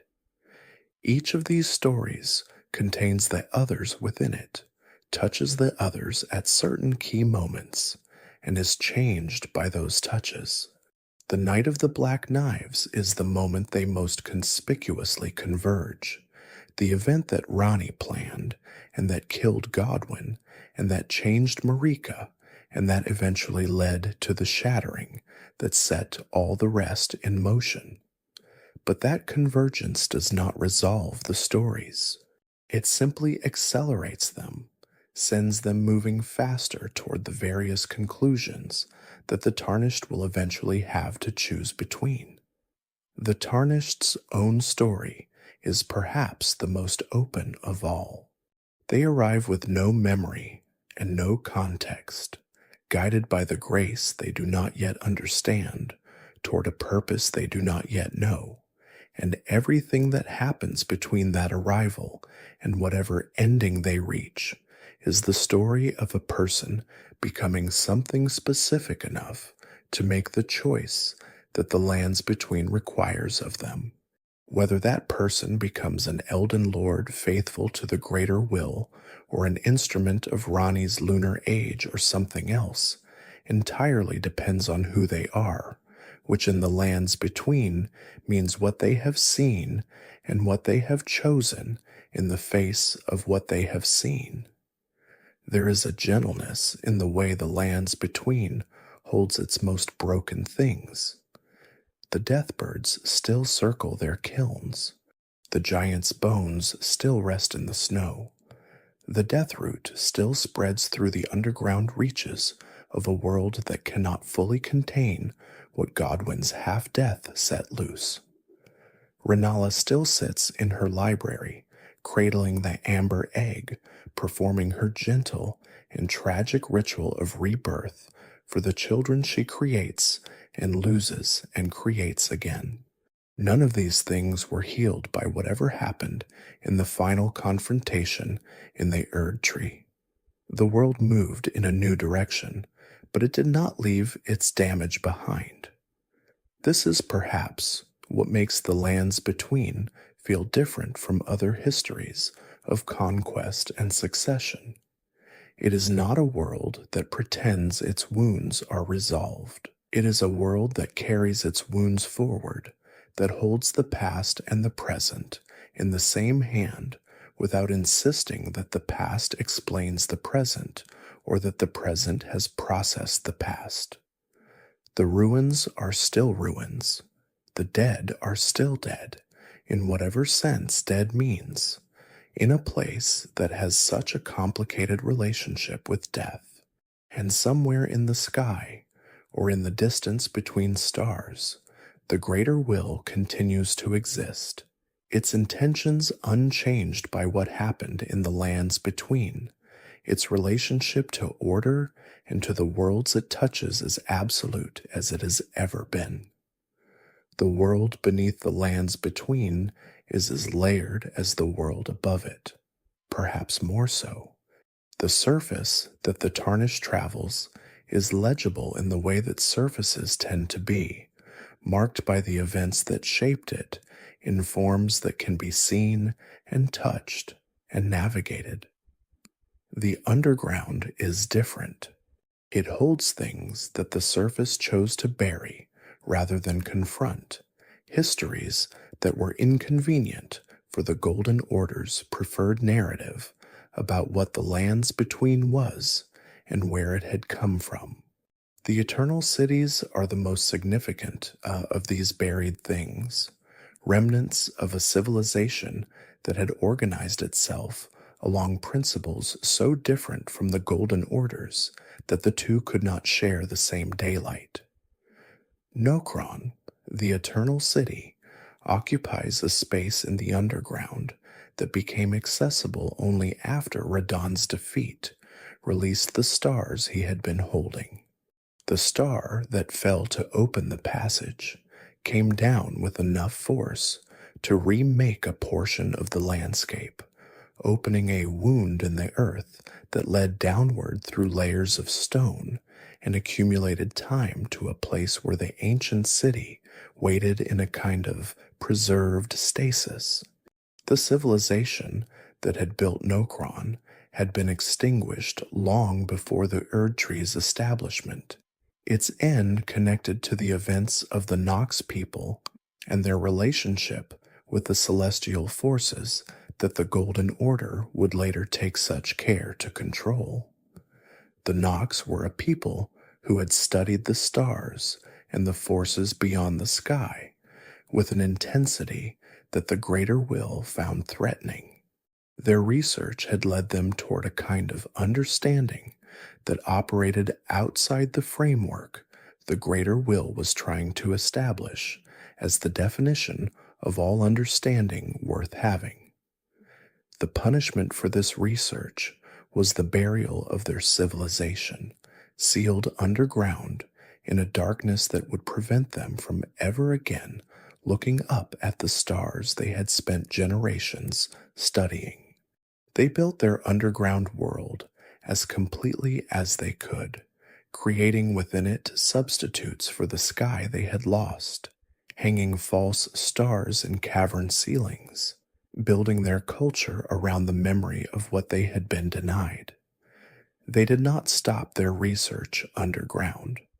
The Finger Slayer blade, kept in the deepest and most protected chamber of Nokron, was the fruit of that continued research, a weapon that the surface world had decided was too dangerous to exist, and that the Nox had quietly maintained through all the centuries of their burial.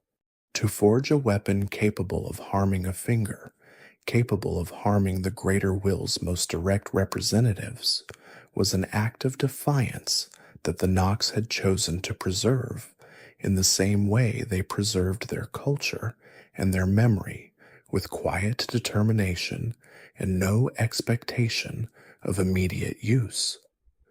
Ranni had known this weapon existed. The Night of the Black Knives and everything it set in motion was in part designed to eventually create the conditions under which the weapon could be retrieved. Radahn holding the stars in place was the obstacle. His defeat was the solution, a sequence of events spanning centuries, engineered by a being who had identified what she needed and worked backward from that need to the first action required to obtain it. The spirit-tuning arts practiced in the lands between represent a different relationship with death than the one the Golden Order officially endorsed. The jellyfish, the wolves, the soldiers, and the sages whose spirits remained available for summoning after their deaths were not anomalies or failures of the Order's return to Erdtree principle. They were individuals whose particular connection to the world persisted beyond the ordinary mechanisms of recycling, held in place by attachment or purpose, or the particular resonance of their final moments. Some had simply refused to release their connection to the living world in the way the Golden Order expected them to. Roderika's gift for communicating with spirits was unusual but not unique. There had always been those in the lands between who found the boundary between the living and the dead more permeable than the Golden Order's official theology allowed. The Order preferred a clean separation. The dead returned to the Erdtree, and the living attending to the Order's continuation without the complication of ongoing relationships with those who had already made their return. Spirit tuning acknowledged a more complicated reality, one in which the dead could still be present in ways that were useful and in which their presence was not necessarily a sign of corruption or disorder.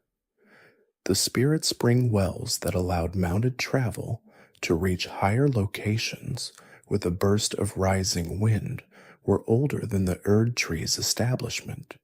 They were marks of the land's own older nature, physical features of a place that had its own power and its own patterns before any order arrived to impose a structure on top of them. The lands between was not a blank surface onto which the Golden Order had been written. It was a palimpsest, with older writings visible through the newer ones for those willing to look, and the spirit springs were among the oldest of the older writings, still functioning according to rules that predated the laws of regression and causality. Grace itself is worth considering as a phenomenon separate from its role in guiding the tarnished toward their objectives. The golden wisps that rise from sights of grace and point in the direction the story wants a tarnished to travel are not simply navigation tools. They are expressions of an attention that has been directed specifically toward the individual receiving them. The greater will, or Marika, or whoever or whatever has decided that the tarnished returning to the lands between is worth facilitating, has made that facilitation specific. The grace knows where each tarnished is. It adjusts its guidance to their position and their progress. It is, in some sense, a personalized communication from a power that does not communicate in any other way that most mortals can receive. The finger readers who interpret the two fingers' messages operate within a similar logic. The gap between what the greater will intends and what mortals can receive is too vast to be bridged by direct communication, and so intermediaries are required at every level. The two fingers translate for the greater will. The finger readers translate for the two fingers, and the tarnished receive those multiple translations and are asked to act on them. The degree to which anything of the original intention survives this chain of translation is a question the lands between leaves deliberately unanswered. The dung eater was a figure who expressed something about the lands between's relationship to its own most extreme impulses that the story needed to acknowledge, even as it found no comfortable home for him.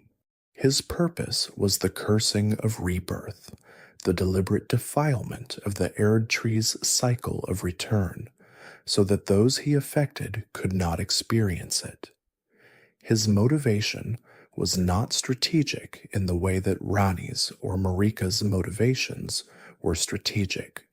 It was something more like an absolute rejection of the entire system, a refusal that expressed itself through acts so extreme they could not be accommodated within any of the possible futures the tarnished might be working toward.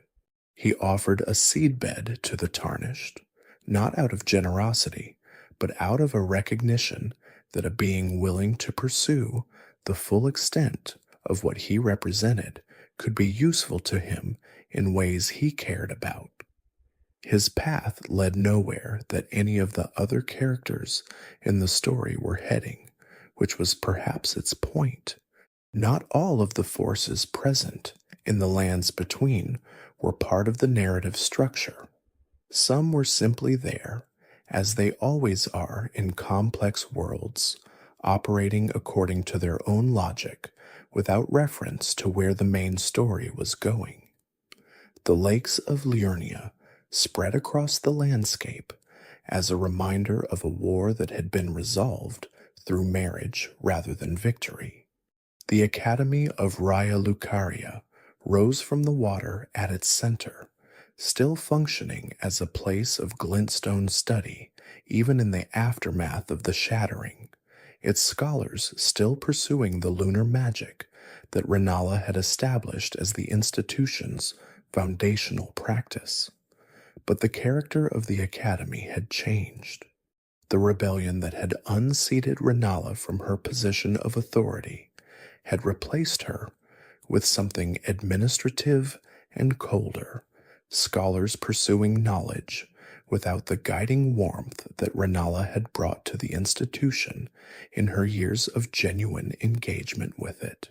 The Carian royals still occupied Caria Manor in the northwestern portion of Liurnia, the physical reminder of the dynasty that the Academy had tried to eliminate and had not succeeded in eliminating.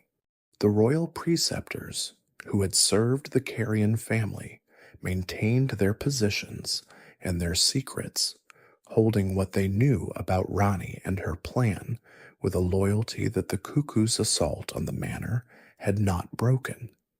The manor itself bore the scars of that assault, but it stood, and within it, Rani's plan continued to develop according to the timetable she had established for it.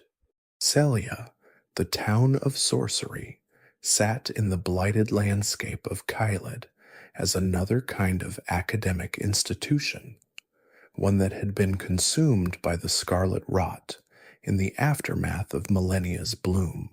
Its scholars had studied the intersection of glintstone magic and the particular qualities of the Kyled region, and some of them had survived the bloom's aftermath in whatever way the rot permitted survival, which was not survival in any ordinary sense. The town was still there, its buildings intact in the way that things consumed by rot are intact, present but transformed, continuing in form without the life that had given the form its original meaning. The Radahn festival was held in Kyled because that was where Radahn was. The great star scourge had retreated, or been consumed, into the landscape of his own domain, fighting everything that entered it without recognition or discrimination. The red sand of Kyled absorbed his wandering, held him within a bounded space in which his martial prowess could continue to express itself without reaching the wider world. Those who organized the festival understood that inviting the greatest warriors to test themselves against him was both a tribute to what he had been and a mechanism for what needed to happen next. The warriors who attended came from every corner of the lands between, drawn by the reputation of the fight rather than the subtlety of the festival's deeper purpose. A tarnished arriving among them was unremarkable, another figure seeking either glory or information or both. But the tarnished carried within them a purpose that the other festival participants did not, a thread that connected the festival to Rani's plan and to the star that waited to fall when Radahn finally ceased to hold it in place.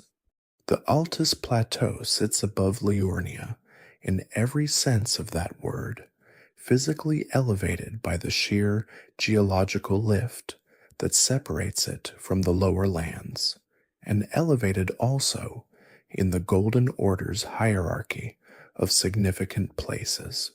It was here that the shaded castle stood, here that the Erdtree gazing hill offered the most unobstructed view of the great tree's radiance, here that the forces of Lindell extended their influence most directly into the surrounding landscape.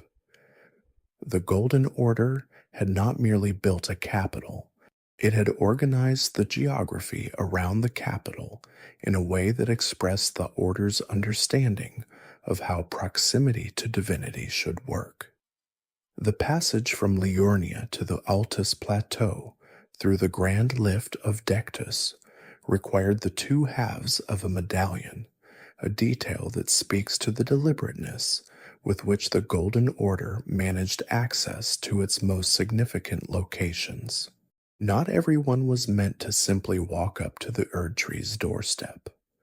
Access was mediated by objects that had to be sought out and combined, and the seeking itself was part of the process, a form of demonstration that the individual ascending was serious about the ascent. The tarnished, who found both halves of the medallion and activated the lift, had shown something, even if the showing was involuntary. The Lindell of the living, before the ash, was a city built to accommodate a civilization that had organized every aspect of its existence around the centrality of the Erdtree and the Golden Order. Its architecture spoke of ceremony, of the importance of proper approach, of the understanding that divine proximity required appropriate preparation. The Knights of the Golden Order, who stood guard at its gates and walls, carried their faith in their posture as much as in their weapons. They did not simply enforce a law, they embodied a principle. Morgoth inhabited this city as its ghost king, its unofficial ruler in the absence of any legitimate authority willing to claim the throne. The empty throne that sat in the palace above the city was not simply an aesthetic detail. It was a theological statement, a reminder that the position of Elden Lord was vacant and that the absence of that vacancy's resolution was the central crisis of the current age. Morgoth preserved the space around that vacancy with the same fierce attention he brought to everything he did in service of an order that had shackled him in the dark. The halig tree grew in the far north, in a region so cold and so isolated that most inhabitants of the lands between had never seen it, and many did not believe it existed. Miquella had grown it from a seed tended with his own blood, the same blood that the scarlet rot had complicated, and that the Erdtree's grace had never been able to fully accommodate. He wanted to make something that could accommodate what the Erdtree could not, a divine tree whose light was not conditional, whose warmth did not require the suppression of anything the recipient carried. The Albinorics, who had been rejected by the Golden Order, found their way to the halig tree. The omens whose existence the Order considered an embarrassment sought refuge in its branches. Even those afflicted with the scarlet rot, for whom the halig tree's welcome was complicated by the fact that Miquella himself carried the rot, found in his invitation something that the rest of the world had not offered them. The tree was an act of love expressed through horticulture, a statement about what divine protection could look like if the deity offering it had actually thought about who needed protection. But the tree was never completed. Miquella had sealed himself into the cocoon to finish his own becoming before he could finish the tree's growing. The connection between his development and the tree's development was not merely metaphorical. He had made himself the tree's root system in some fundamental way, and his absence from active consciousness left the tree in a state of arrested development, beautiful and genuine, but not quite what he had intended it to become. The Clean Rot Knights and the Scarlet Rot Warriors who served Malenia occupied the halig tree's outer defenses, and at its heart the dormant Empyrean waited in his cocoon while his twin continued to fight in a war that had already consumed everything it touched. Malenia's return to the halig tree after Aeonia was a retreat in every sense except the literal. She did not abandon her purpose. She did not stop being the blade of Miquella, but the bloom had cost her something that sleep could partially restore, and the halig tree was the only place that offered her anything like the rest she needed without requiring her to surrender what she was. She waited there, as her twin waited in his cocoon, two halves of the same tragedy resting in the same place, separated by the distance between consciousness and its absence. The Church of Vows stood in Liurnia as one of the most symbolically dense locations in the lands between, the site where Radagon and Rennala had married, and where the houses of the Erdtree and the Moon had been formally united. The Turtle Pope, Miriel, kept the church in his patient way, tending to those who came with questions or with sins requiring absolution, offering the celestial dew that could restore the friendliness of beings offended by the tarnished's actions. He had been there long enough that his relationship to time felt different from a mortal's, measured not in years, but in the slow accumulation of visitors and their needs, and the satisfaction of having answered those needs as well as he was able. The Church of Vows represented something important about the Golden Order's relationship to its own contradictions. It was a place of reconciliation built on top of a history of conflict, a monument to the marriage that had ended a war, maintained by a guardian whose patience with imperfection was essentially limitless. It was, in its way, a model for how the Golden Order might have conducted itself if the order had been built around the values the Church represented rather than around the values of conquest and the elimination of what could not be assimilated. The finger reader crones who occupied various locations throughout the lands between were ancient in the way that certain kinds of dedication make a person ancient, worn smooth by the repetition of their singular purpose. Each one had devoted her existence to the interpretation of the two fingers' messages, to serving as the intermediary between divine communication and mortal comprehension. Their bodies showed the age of their commitment. Their minds remained sharp, focused entirely on the work they had always done. They were, in their own way, as devoted to the greater will's service as Malekith had been, though their devotion expressed itself in stillness and attention rather than in the violent enforcement of the Order's boundaries. The relationship between time and the lands between has always been unusual. The sight of grace allows a form of rest that suspends the ordinary flow of experience, creating a pocket of stillness in a world that is otherwise continuously in motion. The runes that circulate through the lands between as currency and as power are themselves a kind of stored time, the crystallized value of something that once lived and moved and has been reduced to its most transferable form. Even the Erdtree's cycle of return, the recycling of the dead back into the tree's golden flow, can be understood as a management of time, a way of ensuring that the materials of existence are not lost but returned and reused. The Elden Ring's great runes were not simply power made portable. They were aspects of existence made governable, the fundamental principles of life and death and time and space, reduced to a form that could be held in a hand, or carried in a body, or stored in the architecture of a shattered ring. Each demigod who carried a rune was not merely in possession of something powerful. They were in possession of a piece of the framework that made the lands between function, and the wars they fought over those pieces were, at a deeper level, arguments about which aspects of existence deserved priority.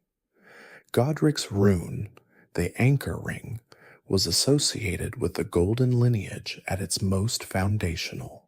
It was the rune whose name connected to the center of the Elden Ring itself, the point around which everything else organized. For Godric to carry this rune, while being so definitively unable to embody what it represented, was one of the shattering's darkest ironies, a piece of cosmic architecture entrusted to the least capable of those who claimed its inheritance. Morgoth's rune shared the anchor ring's name, a convergence that suggested something about the nature of what the rune represented and the nature of what Morgoth himself had chosen to be.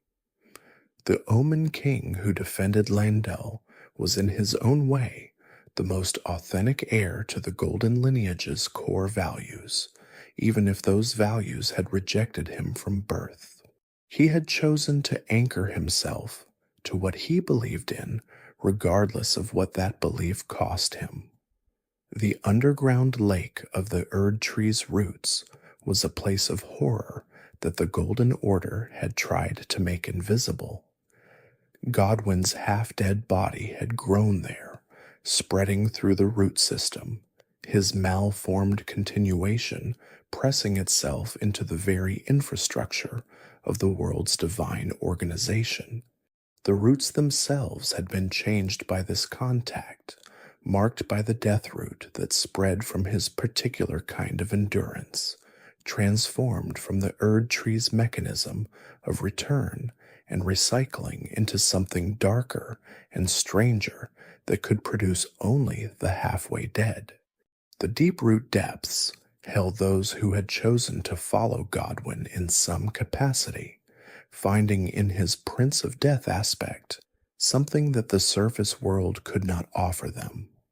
Fia, the deathbed companion, had descended to be near him, her purpose organized around the cultivation of a particular kind of relationship with death that the Golden Order's official theology had no category for.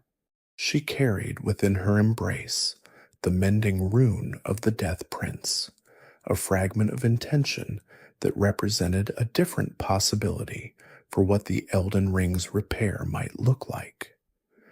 Fia's relationship to those she embraced was complex, in the way that care for the dying is always complex. She offered warmth to those who were between life and death, those who had spent too long in the lands between's peculiar, liminal existence, those who were tired in ways that the ordinary rest of a site of grace could not address. She drew from each embrace something that she was accumulating toward a purpose, the creation of a mending rune that would allow the Elden Ring's repair to incorporate the perspective of the dead, to make room in the repaired structure of existence for what had previously been excluded. Her devotion to Godwyn was not worship in the conventional sense. It was more like recognition, an acknowledgement that the entity growing through the roots of the Erdtree represented something the living world needed to account for, a presence whose emergence from the cracks of the Golden Order was not simply a problem to be eliminated, but a statement about what the Order had failed to include. The mountaintops of the giants in winter were a landscape stripped of everything except the essential. The cold was complete. The wind had no mercy and no intention.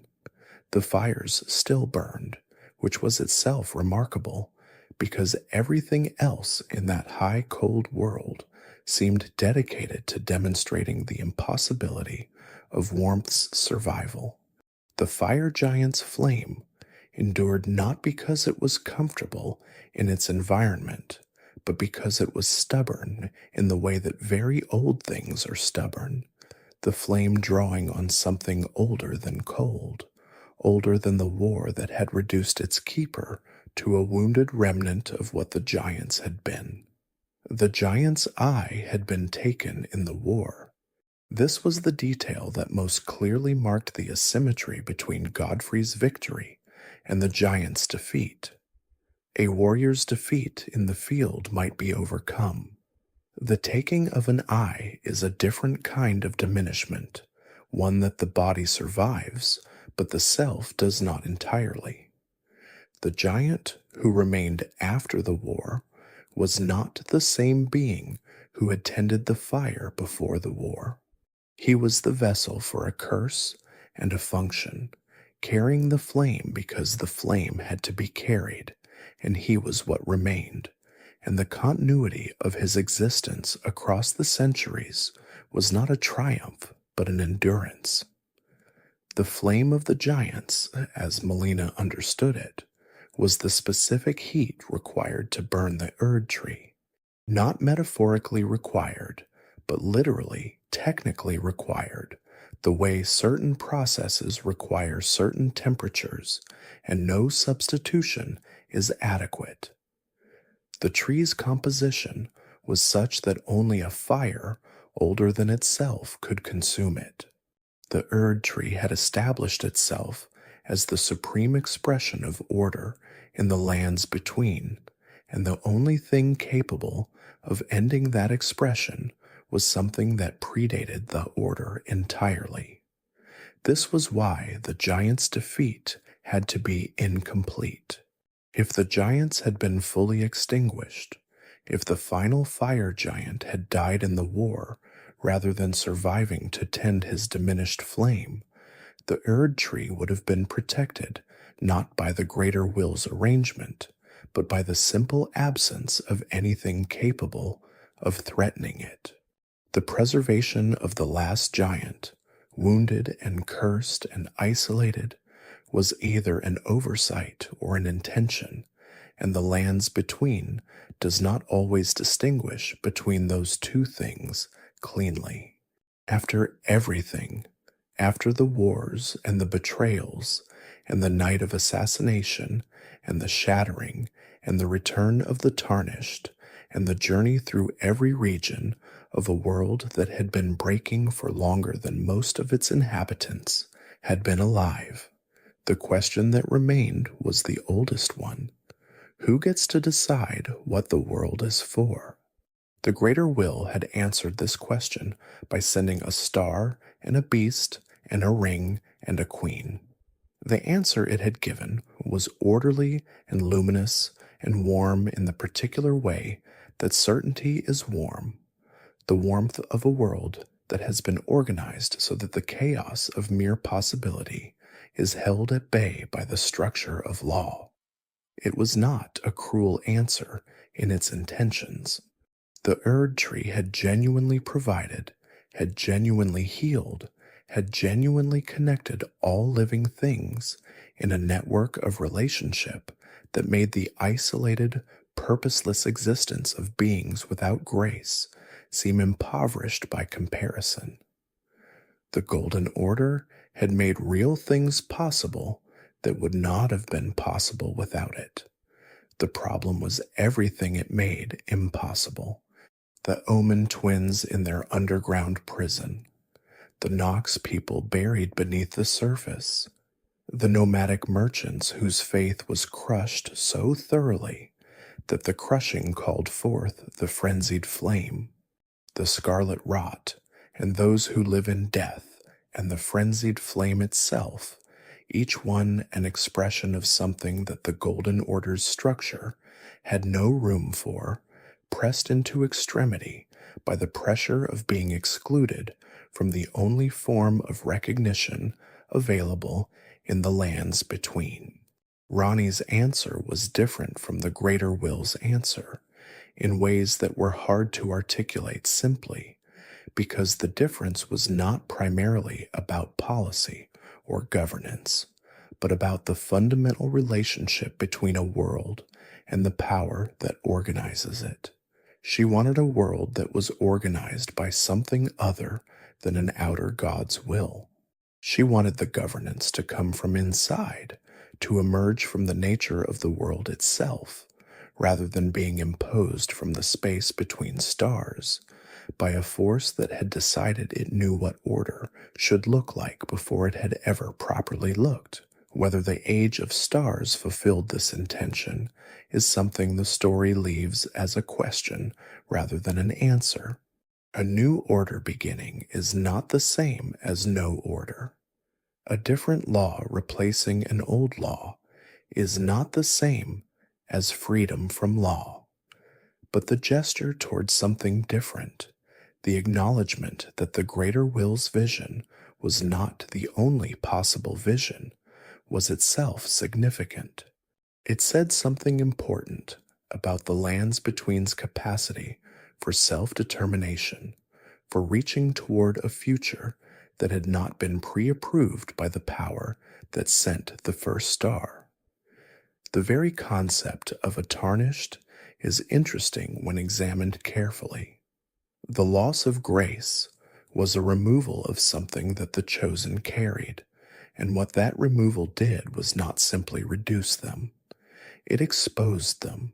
A being with grace is guided, oriented, shaped by the golden direction of an external will. A being without grace must navigate by other means, must develop the internal compass that grace had previously replaced. The Long March was Marika's design for creating beings whose internal compass had been tested against the hardest conditions imaginable, who had found their way in the world without the golden guide and had survived it. This made the returning tarnished different from what they had been when they left. They were not stronger in the simple sense of having fought more battles. They were stronger in the sense of having had to be themselves without assistance, of having learned what they were when there was nothing external imposing an identity on them. The grace that returned to them was not, in this reading, a restoration of dependence.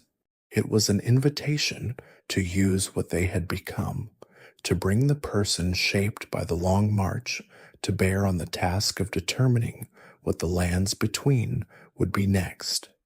Every sight of grace is a small parable about this relationship. The tarnished rests at the grace, recovers, adjusts. The golden guidance gestures toward the next thing, but the tarnished is not compelled. The gesture is an invitation, not a command. Whatever version of the golden order or its alternatives is ultimately chosen emerges from this structure of voluntary engagement, from a being who could have gone anywhere, choosing to go where the story needed them to go. That choice is perhaps the most genuinely free thing in a world where most choices are made within the constraints of birth and blood and divine alignment. The tarnished arrived with nothing, which meant they also arrived with nothing binding them to any particular outcome. They were the most undetermined beings in the lands between, precisely because they had been most thoroughly stripped of determination. And into that undetermined space, the lands between poured everything it needed to say about what it was and what it might become. The bells that ring in Lendel carry a particular quality of sound that belongs to places of great age and complicated purpose. Not mournful exactly, but not celebratory either. They sound like a reminder, like something saying, "Pay attention, this is a moment that matters." The bell towers of the royal capital have heard centuries of moments that mattered, and the particular note they strike is the note of a city that has learned not to be surprised by history, only to observe it as carefully as possible and continue. The merchants who wander the roads of the lands between are a different kind of continuity, carrying their stock and their songs and their willingness to trade with whoever they encounter without reference to which faction that person serves or what choices they have made. They are the lands between's commitment to commerce as a principle that outlasts governance, a practical acknowledgement that people need things regardless of who is currently in charge of determining what things are legitimate to need. Their songs are among the saddest things in the world, not because the lyrics are explicitly sorrowful, but because of what the singing itself means, the persistence of melody through conditions that made melody impractical, the choice to maintain a cultural practice in isolation and poverty because the alternative was to let that practice die, and something in the merchants' understanding of themselves required that it not die. They were not the Golden Order's people. They were not any order's people. They belonged to a tradition older than any of the competing powers that had used the lands between as the stage for their ambitions, and they carried that tradition forward in the only way available to them, one song at a time.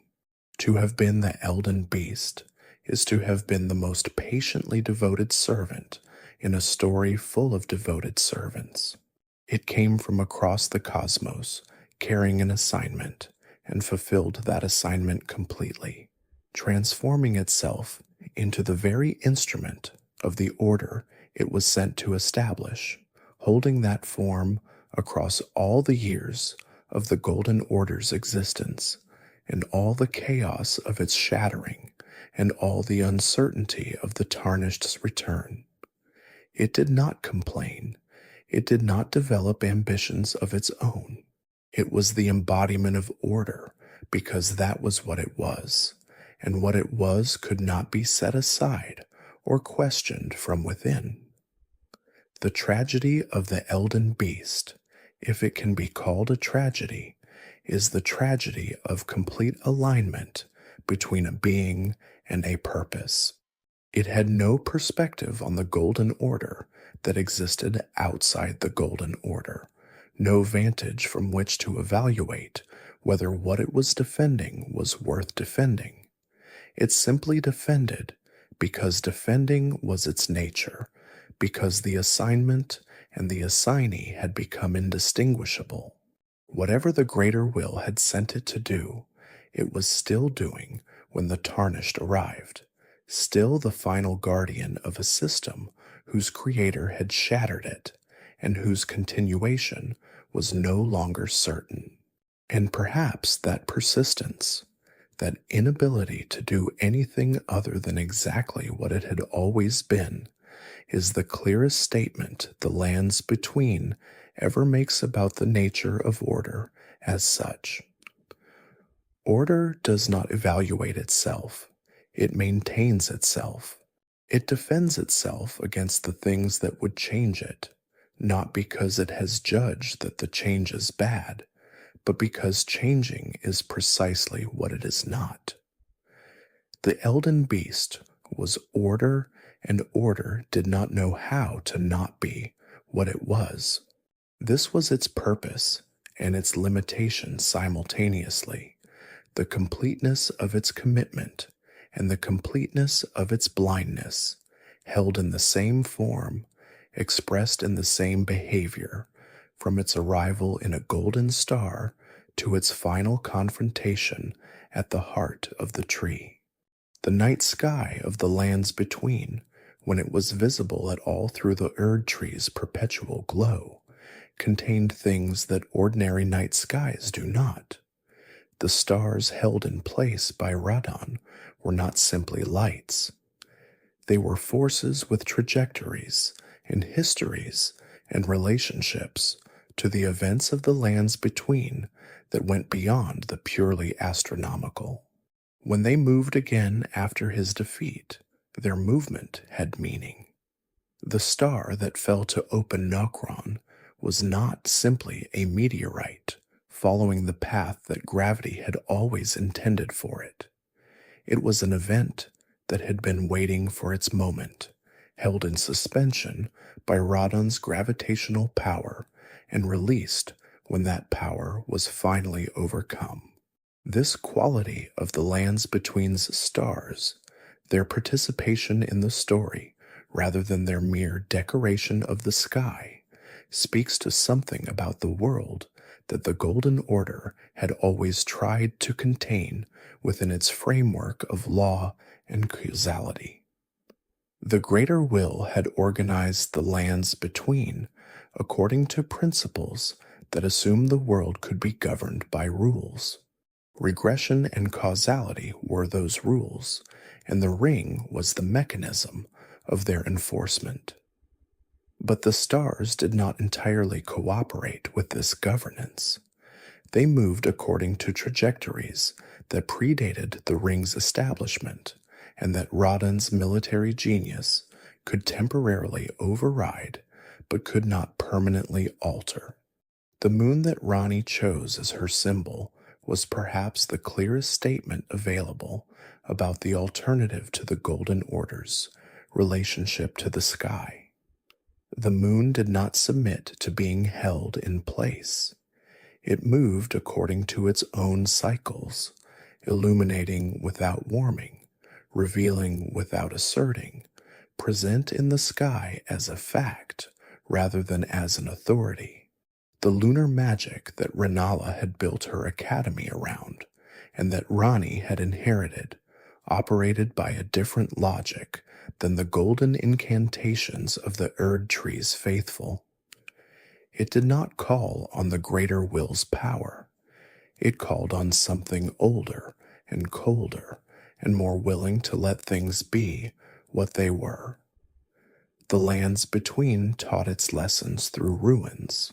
Every broken structure, every half-collapsed wall and crumbled tower and flooded courtyard was a sentence in a very long and patient argument about the nature of permanence. Nothing that the various orders and powers had built in the lands between had proven permanent. The dragon's civilization was gone. The giant's fires were reduced to one last tended flame. The eternal cities were underground. Even the Erdtree, which had seemed the most permanent thing in the world, was vulnerable to a fire old enough to remember what preceded it. The catacombs that dotted the landscape were the most direct expression of this relationship between ambition and its endings. Each catacomb had been built as a place for the dead to reside within the Erdtree's recycling, a structured way station between death and return. The soldiers and sages and nobles who had been interred within them had expected to be part of a continuing process, to be drawn back into the Erdtree and eventually reborn into the continued Golden Order. Instead, they found themselves stranded in structures that still existed while the process they had been designed to facilitate had been disrupted by the shattering. They continued to function in the only way available to them, guarding the spaces they had always guarded, fighting whatever entered, maintaining the form of purpose without its content. This gap between form and content, between the structure of a thing and the life that was supposed to animate it, is one of the lands between's most persistent themes. The Golden Order's institutions continued to operate in various degrees of recognizable function long after the conditions that had made the Golden Order meaningful had dissolved. The churches still stood, the catacombs still had their guardians, the academy still produced scholars, the fingers still pointed. But what all of this was in service of had become genuinely uncertain in ways that the institutions themselves had no mechanism for acknowledging, because acknowledging uncertainty is not something that institutions are designed to do. The Tarnished traveled through all of this, through the ruins and the institutions and the surviving powers and the dormant ones, carrying the purpose of the grace without always knowing exactly what that purpose entailed. Each great enemy encountered along the way was also a story, a history, a statement about what the shattering had done to the most significant individuals in the lands between's political and divine order. Defeating them was not simply a matter of combat. It was a matter of encountering the end of what they represented, the moment in which their particular tragedy found its conclusion.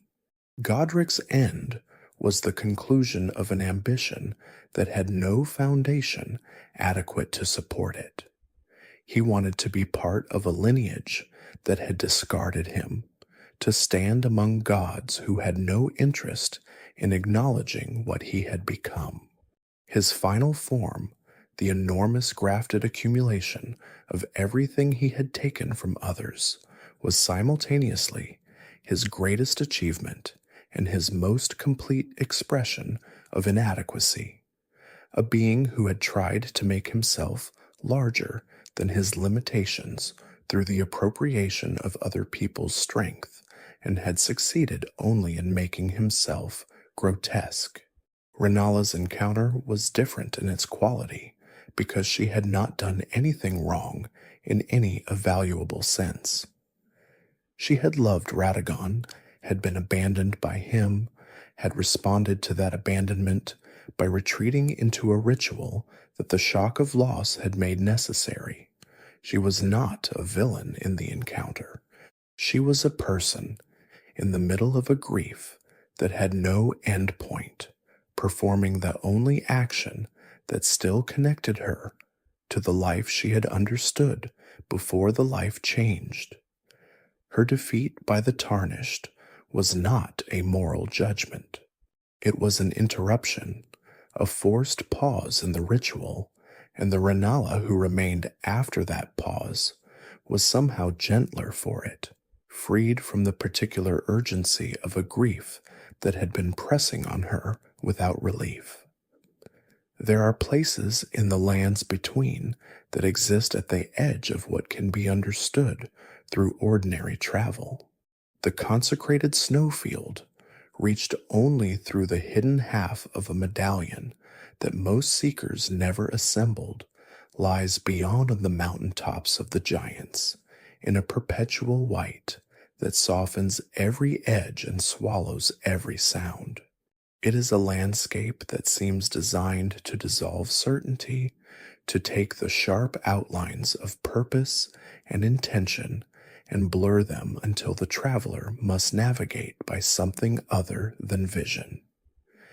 In that blurring, things that were hidden by clarity become briefly visible.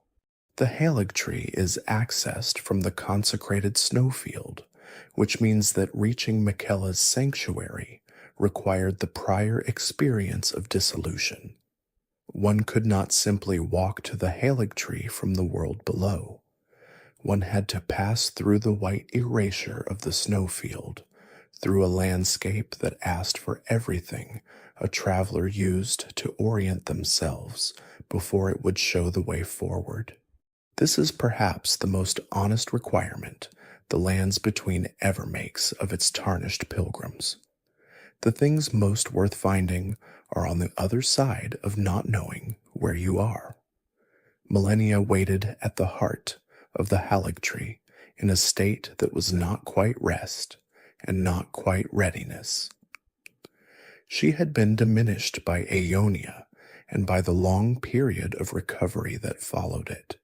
Her armor bore the evidence of everything she had been through, the prosthetics that had replaced what the rot and combat had taken, the careful arrangement of defenses built by people who loved her around a body that had given more than any body should have been asked to give. But diminished was not defeated. What remained of Malenia was still everything she had been made into by her training and her devotion, and the particular quality of focus that had kept her moving when stillness would have meant surrender to the rot. The battle with her was the clearest expression available of what the blade of Miquella meant as a title. She was not fighting for the Golden Order or against it. She was not pursuing a rune or defending territory in any conventional sense. She was fighting for the integrity of a purpose that the shattering had made unambiguous by stripping away everything else. She was the blade, and the blade had to be itself, whatever the cost of being itself in this particular moment.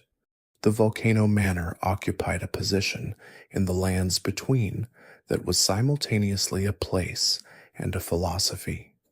Its location in the volcanic district of Mount Gelmir made it physically remote, accessible only by paths that most travelers would find either dangerous or unmarked. but its deeper remoteness was ideological. It was a house organized around the proposition that the Golden Order's enemies had the right to exist, that the act of targeting Erdtree knights and other servants of the Order was not merely justified, but was the appropriate response to an order that had never extended its protection equitably. Tanith, who had been Rykard's consort, continued to preside over the manor in his absence with a devotion that the events at Mount Gelmir had not diminished. She served what Rykard had become with a completeness of loyalty that was unsettling precisely because it was genuine, not coerced, not confused, but the expression of a person who had decided that this was what she was, and that no amount of deterioration in the object of her loyalty would change that commitment. She recruited Tarnished to carry out the manor's work, offering them a home and a purpose without examining too carefully whether those Tarnished were visiting in genuine allegiance or in some other capacity. The targets assigned by the manor were not chosen randomly. They were Erdtree servants, agents of the Golden Order, individuals whose position in the world depended on the maintenance of a hierarchy that the manor rejected. The act of killing them was a statement, a small-scale enactment of the manor's broader proposition about who had the right to exist in the lands between without being organized by the Order's categories. Whether this proposition was coherent as a political philosophy or merely an expression of accumulated grievance against a system that had hurt enough people to generate sufficient participants for its enactment was a question the manor did not appear to have formally addressed. The bell bearings that could be brought to the twin maiden husks at Round Table Hold created a form of immortality for the merchants whose collections they represented. A merchant might be dead, their body consumed by whatever the lands between had done to them, but the inventory they had curated across a life of difficult travel could continue to be available, accessed by those who found the bell and carried it back to the husks.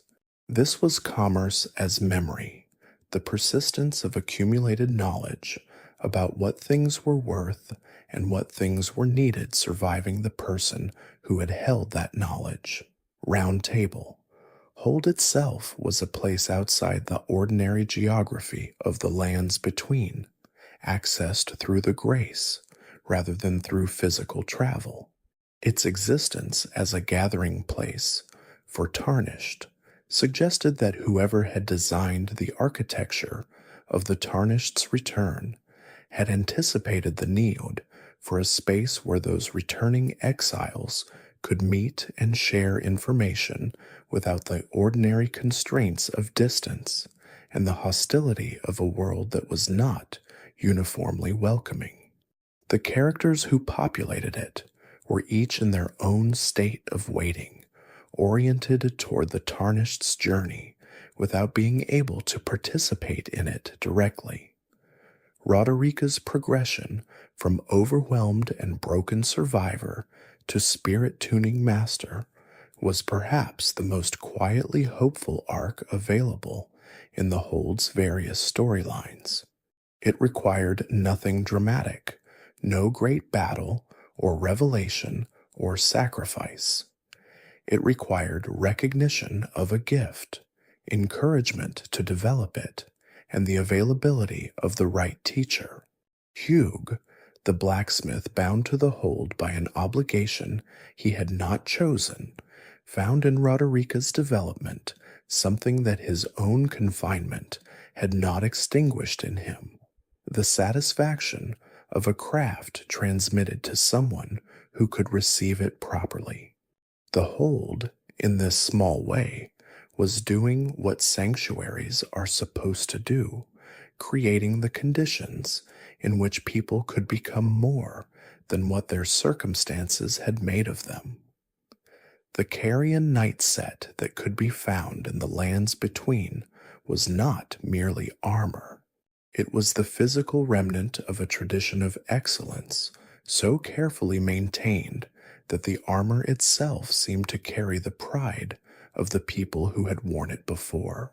The carrion knights had been few in number and extraordinary in capability, and the equipment they had carried into battle embodied the philosophy of a house that had decided quality was more important than quantity in every domain that mattered. To wear what they had worn was to participate in a tradition, even at a great remove, even in a world where the house itself had been scattered by loss and rebellion and the particular sadness of Renala's long grief. The legacy dungeons of the lands between were not simply difficult locations populated with powerful enemies. They were records, architectural histories of the beings and the institutions that had built them. Stormvale Castle recorded Godfrey's warriors and the descent of Godric's ambition. Raya Lucaria recorded the Academy's peak and its subsequent corruption. Volcano Manor recorded the arc from Rykard's heretical scholarship to his final absolute commitment to an idea so extreme it consumed him. The Haligtree recorded Miquella's love and its inability to be completed in the absence of his full attention. Farum Azula recorded an age that had refused to end, a city out of time, still inhabited by the defenders of a world the Erdtree had replaced. To travel through these dungeons was to receive a concentrated education in the history of the lands between, an immersive account of what each location had been and what it had become.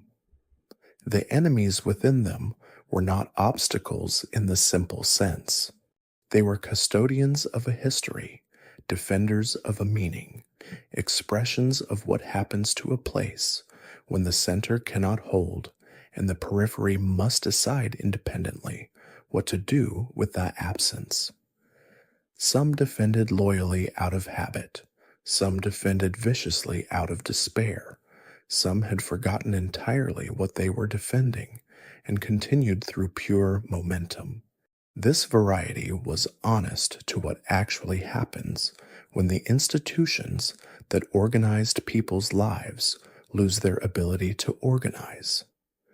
There is a particular quality to the sound of the Erdtree in its golden hours before the ash, when the light it generated was still warm and the lands between still moved in general accordance with its guidance. The sound was less like music than like the quality of attention that a very still and very old thing brings to the world around it.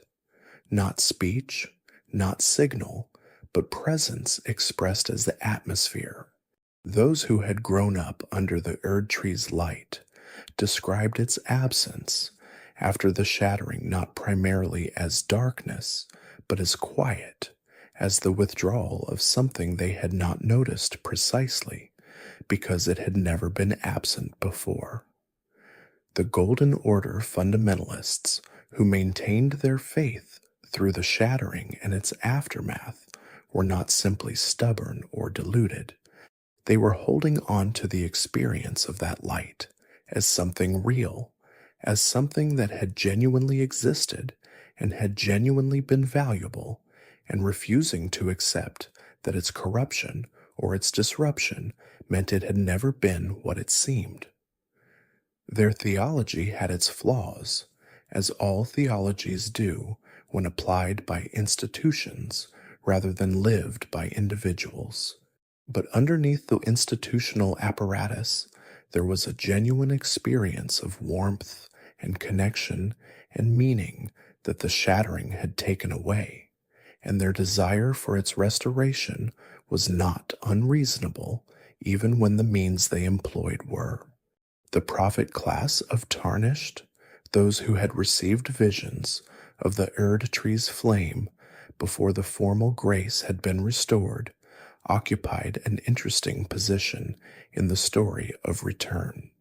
They had been drawn back by something other than the official mechanism of grace's restoration, pulled by visions that may or may not have represented the greater will's actual intentions, and may or may not have represented Marika's counter-intentions being worked through the same symbolic language. The lands between was not always careful to distinguish between these two sources of guidance, perhaps because the distinction was less clear from the inside than it appeared from outside. What does it mean to become Elden Lord? The title is ancient, predating the Tarnished's return, carried first by Godfrey and then by Radagon as Marika's second consort. It means, most directly, to hold the Elden Ring in a way that allows its power to flow through the holder into the governance of the lands between. But the rune structures within the ring determine what that governance actually produces, which is why the composition of the repaired ring matters so much more than the simple fact of its repair. Godfrey's Elden Lordship was built on military supremacy and the suppression of the Golden Order's opponents through overwhelming force. It was effective in the way that all things built on force are effective until the force can no longer be applied or the things being forced can no longer be contained. Radagon's Elden Lordship was built on a different kind of ambition, the attempt to embody the Golden Order's principles with a comprehensiveness that his marriage to Rennala and his study of sorcery alongside his incantation practice suggested was his personal ideal. He wanted to be complete in a way that Godfrey had never tried to be, to hold within himself the full range of what the lands between was capable of producing. A tarnished Elden Lord would be neither of these things.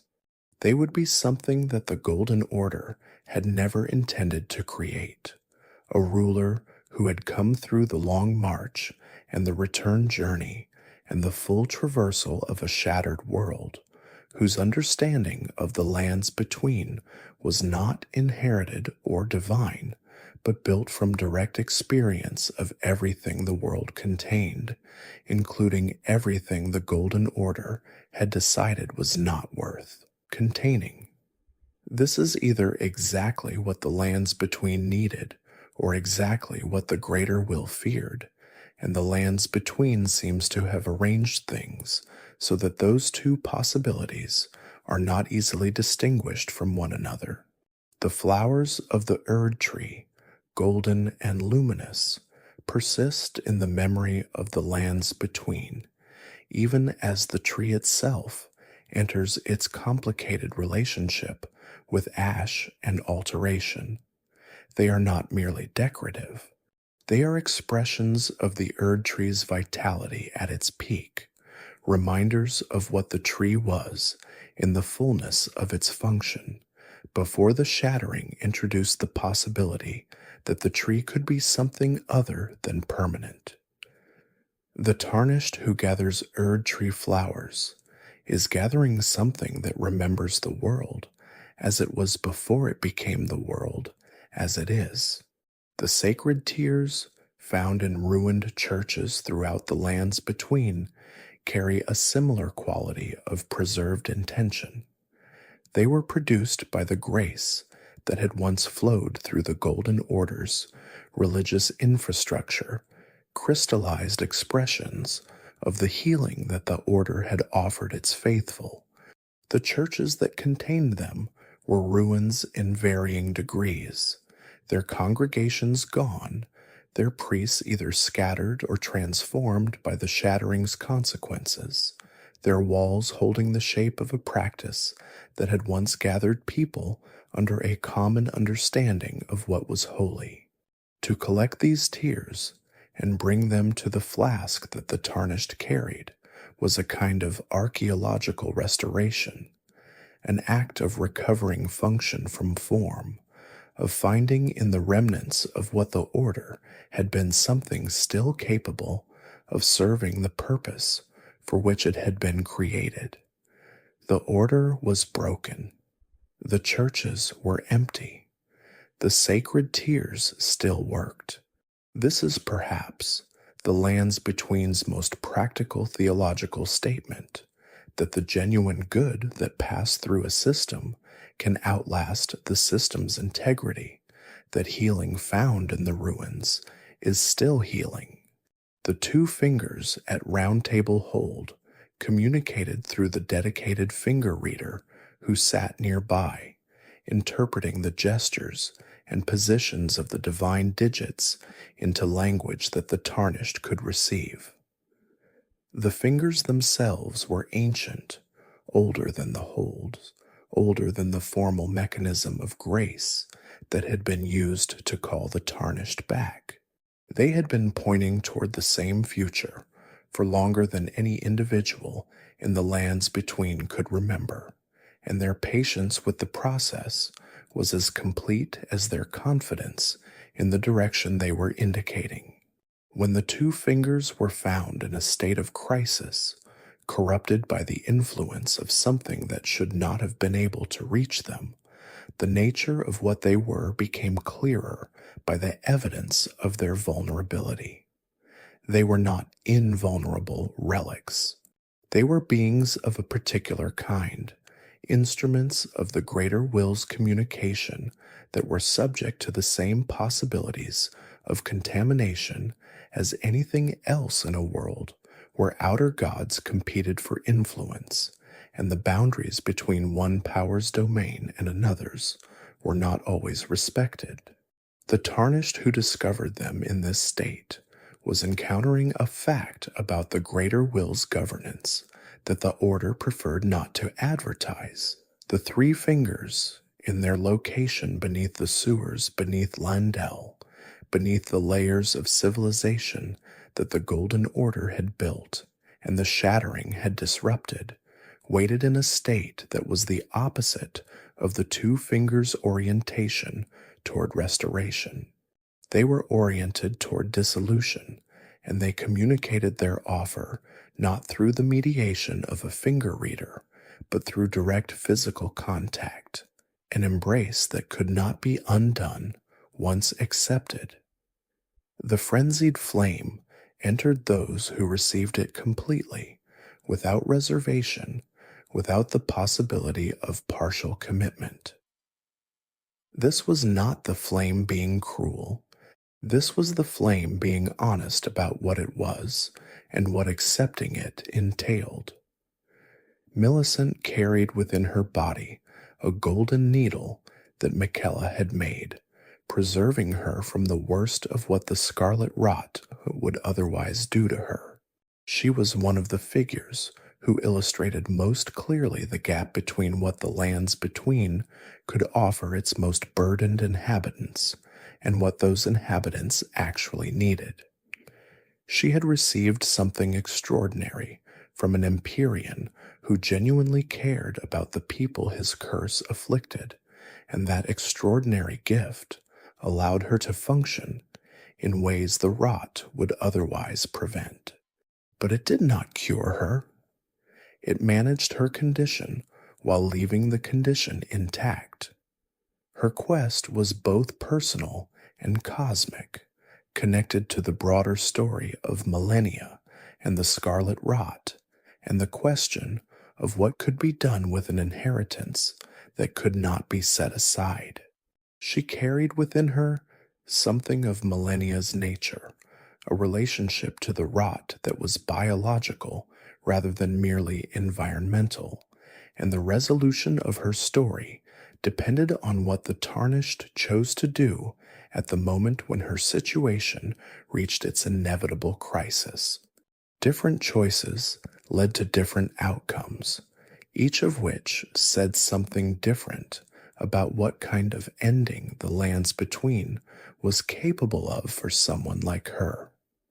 Her companions, the four who claimed to be her sisters and who were in various ways Her rivals for the inheritance of whatever Malenia's influence represented in the world illustrated the same dynamic in a different register.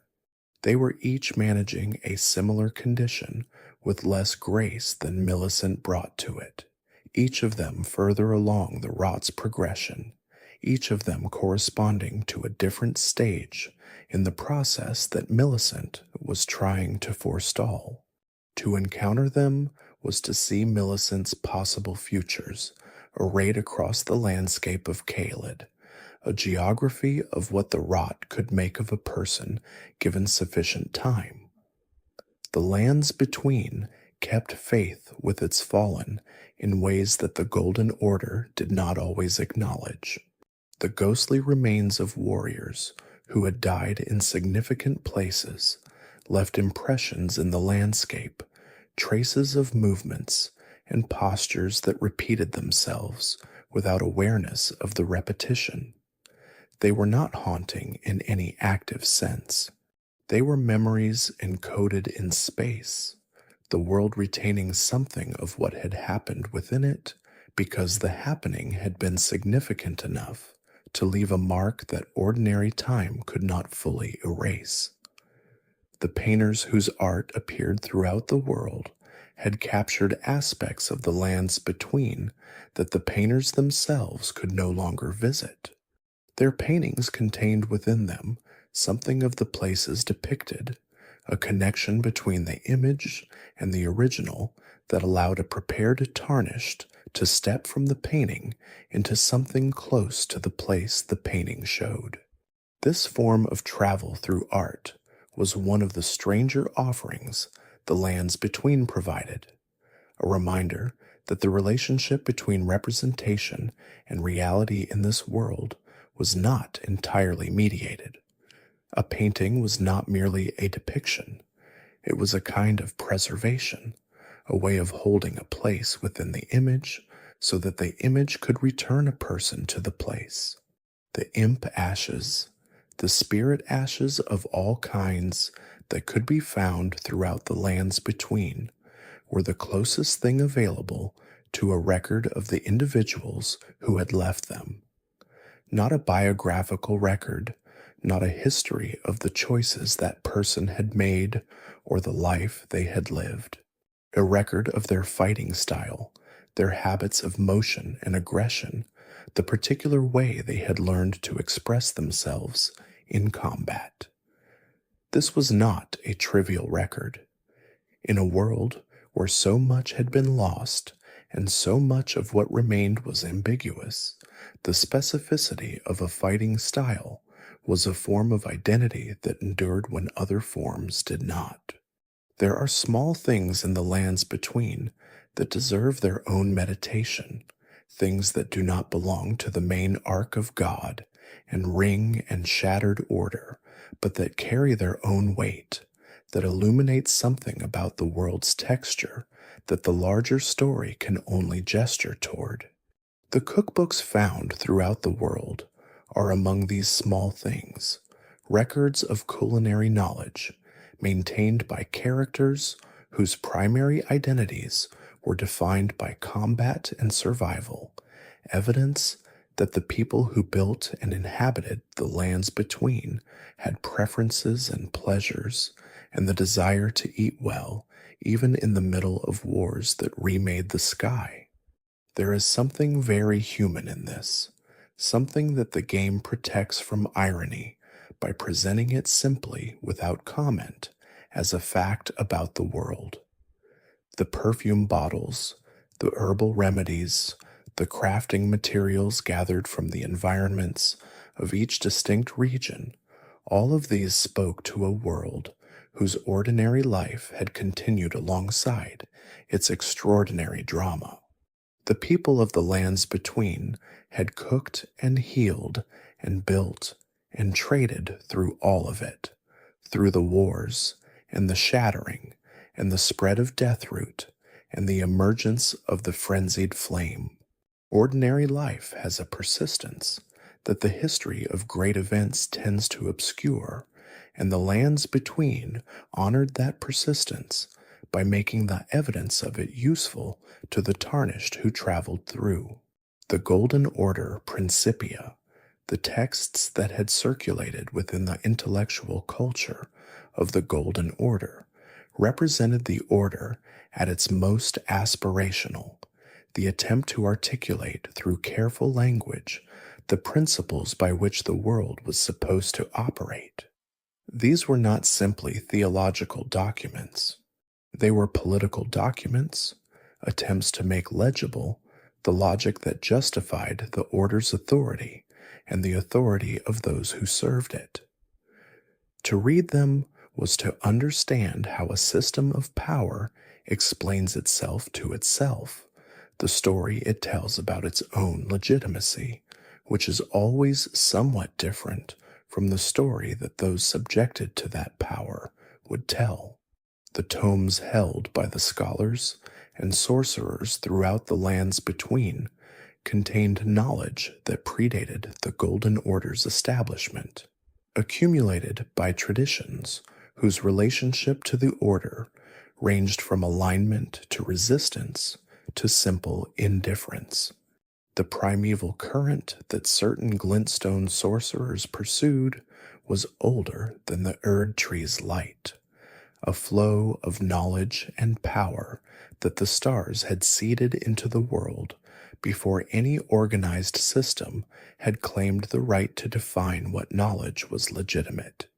To follow the primeval current was to step outside the official genealogy of what was permitted and into something older and less regulated, and for those with the capacity to navigate it, more honest about the fundamental nature of what existed.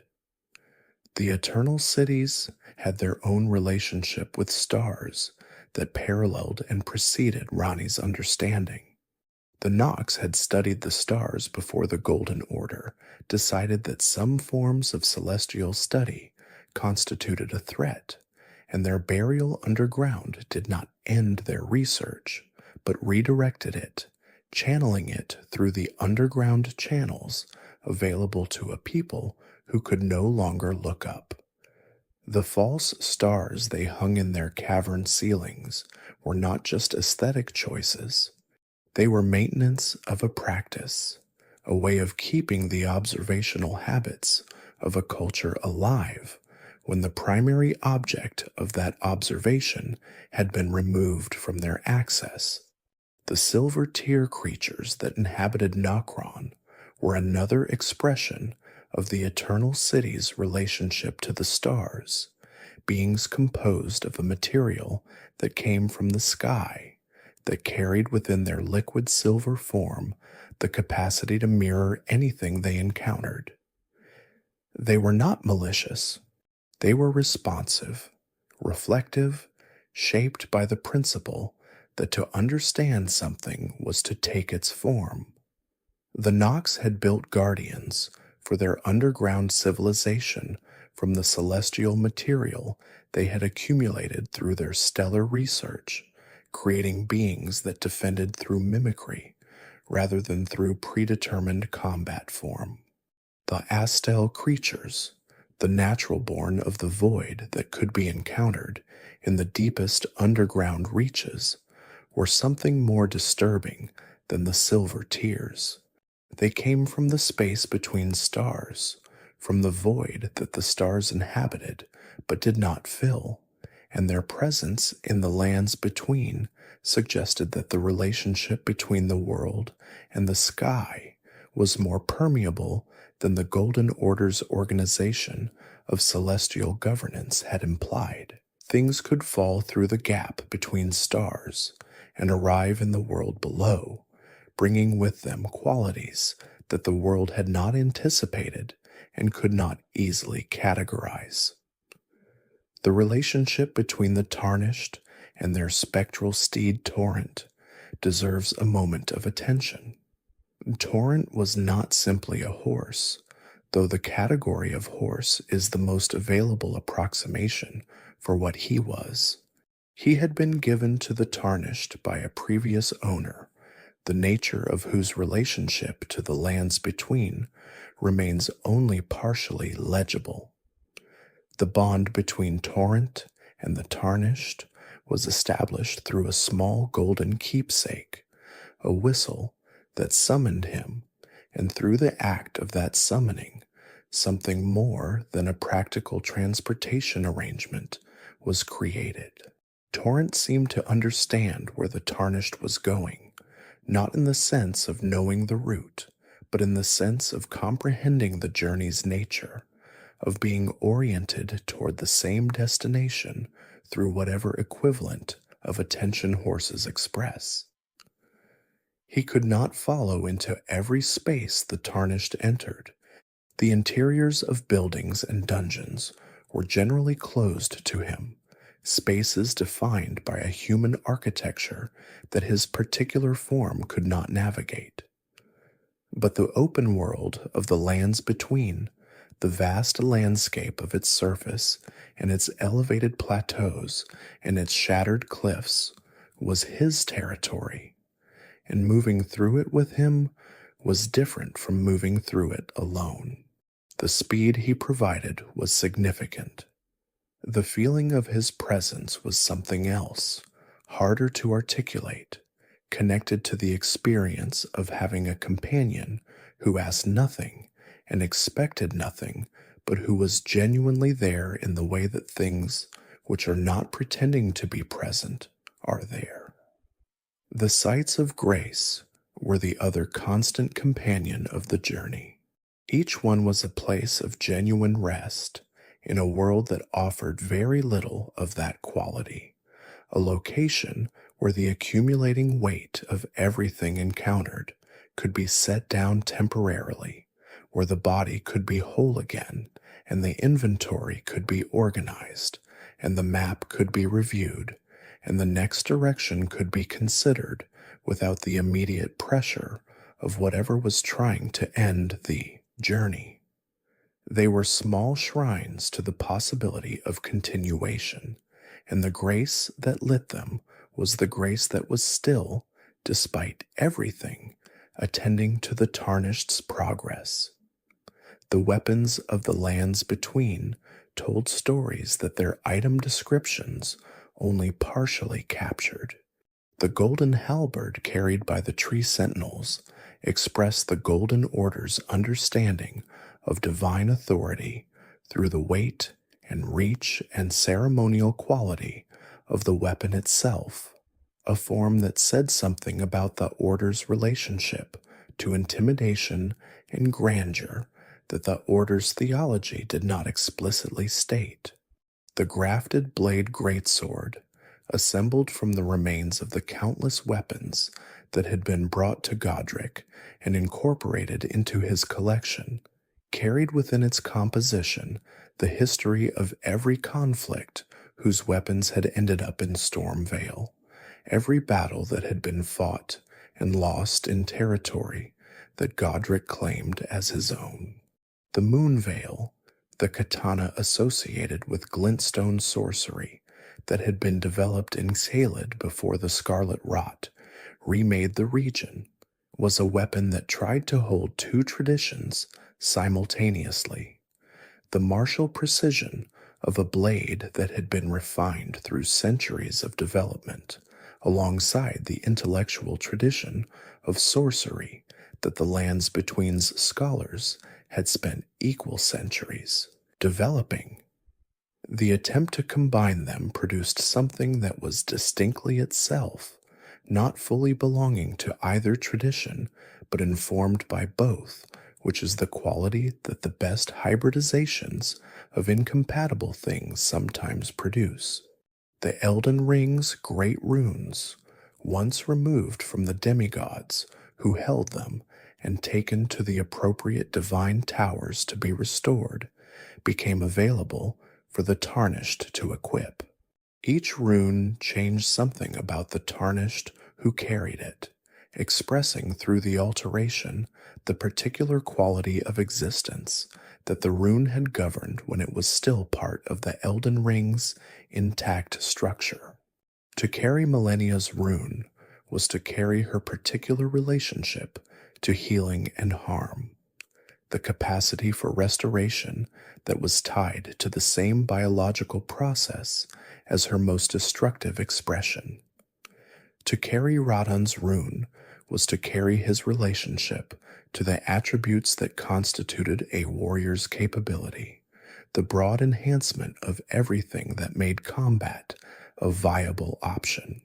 These runes were the most direct expression available of what it meant for the tarnished to be walking in the footprints of the demigods, inheriting their legacies, not through blood or divine selection, but through the acquisition and use of the power those demigods had carried. The great runes were not simply power items. They were memories of what had been, what might have been, what was lost when the shattering sent everything flying outward from the center. The question of who was watching the tarnished on their journey is one that the story leaves productively ambiguous. The two fingers' attention was explicit, channeled through the grace and the finger readers and the guidance toward the Elden Ring's repair. Marika's attention, if it was present, was more difficult to detect, hidden within the structures of what had already been arranged rather than expressed in any visible form. Ranni's attention was precise and specific, focused on the particular sequence of events that would allow her plan to proceed. But there were other observers, the outer gods whose influence manifested in the scarlet rot and the frenzied flame and the accursed blood of the formless mother, were not indifferent to the tarnished's progress. A tarnished, walking through the world, was a variable, someone whose choices could affect the balance of influence between competing cosmic powers in ways that those powers had reasons to care about. The apparent freedom of the tarnished's journey, the openness of the world, and the non-linearity of the path was in some ways a function of how many different attentions were focused on the same figure, each one hoping to shape the direction without any of them being able to claim complete control. This condition of being watched from multiple directions by powers that each wanted something different is not unique to the lands between. It is the condition of anyone who finds themselves at an intersection of forces too large to be arranged conveniently. The tarnished's response to this condition, the particular way they navigated it, the choices they made about which attentions to honor and which to refuse, was the substance of what the game was about beneath the surface of its combat and its exploration. And those choices, accumulated across hundreds of small decisions and a handful of large ones, produced the ending that the tarnished and the lands between were both, in their different ways, moving toward. The final moments of the long journey through the lands between have a quality of quietness that the journey's earlier portions do not. Not the quietness of absence, but the quietness of completion, of a process that has run through all its necessary stages and arrived at the place where the next thing begins. The world does not go silent. It settles. The weight of all the history that has been encountered, all the loss and the devotion and the ambition and the tragedy that have accumulated through the hours of travel, finds its resting place in the understanding that the journey has produced. Whatever was chosen at the end, whatever age was established or begun or rejected, the tarnished who made that choice carried within them the full weight of everything they had seen and done. They were not the same person who had arrived in Limgrave at the beginning. The lands between had made them into something more specific, more particular, more genuinely theirs, because the journey it required was also the process by which a person becomes themselves. This is the oldest function of a great journey, and the lands between understood it well enough to build a world around it. The grace dims slowly when a night like this one ends. Not immediately, not with any sharp transition, but in the way that the light changes in the very early morning, so gradually that the change is only visible in retrospect, when what was dark is no longer quite as dark, and what was still is beginning, very quietly, to move. The lands between handles its endings this way, not with proclamation, but with shift, with the subtle alteration of atmosphere that signals that something has changed without insisting on how significant the change has been. The Elden Ring was broken, and the Elden Ring was repaired or replaced or set aside, and in each of those outcomes the world continued, because worlds do. They carry what they have been through in the texture of their stones and the composition of their air and the particular quality of light that certain times of day produce in certain places, and that carrying is itself a form of endurance, a way of not forgetting that does not require remembering explicitly. The lands between will always know what happened here, in the way that old places always know what happened within them, in the silence between the wind and the stone. Thanks for watching. If these stories helped you relax, there's another video waiting on the left of your screen. You can let it play as you close your eyes. You might hear something soothing before you fall asleep again.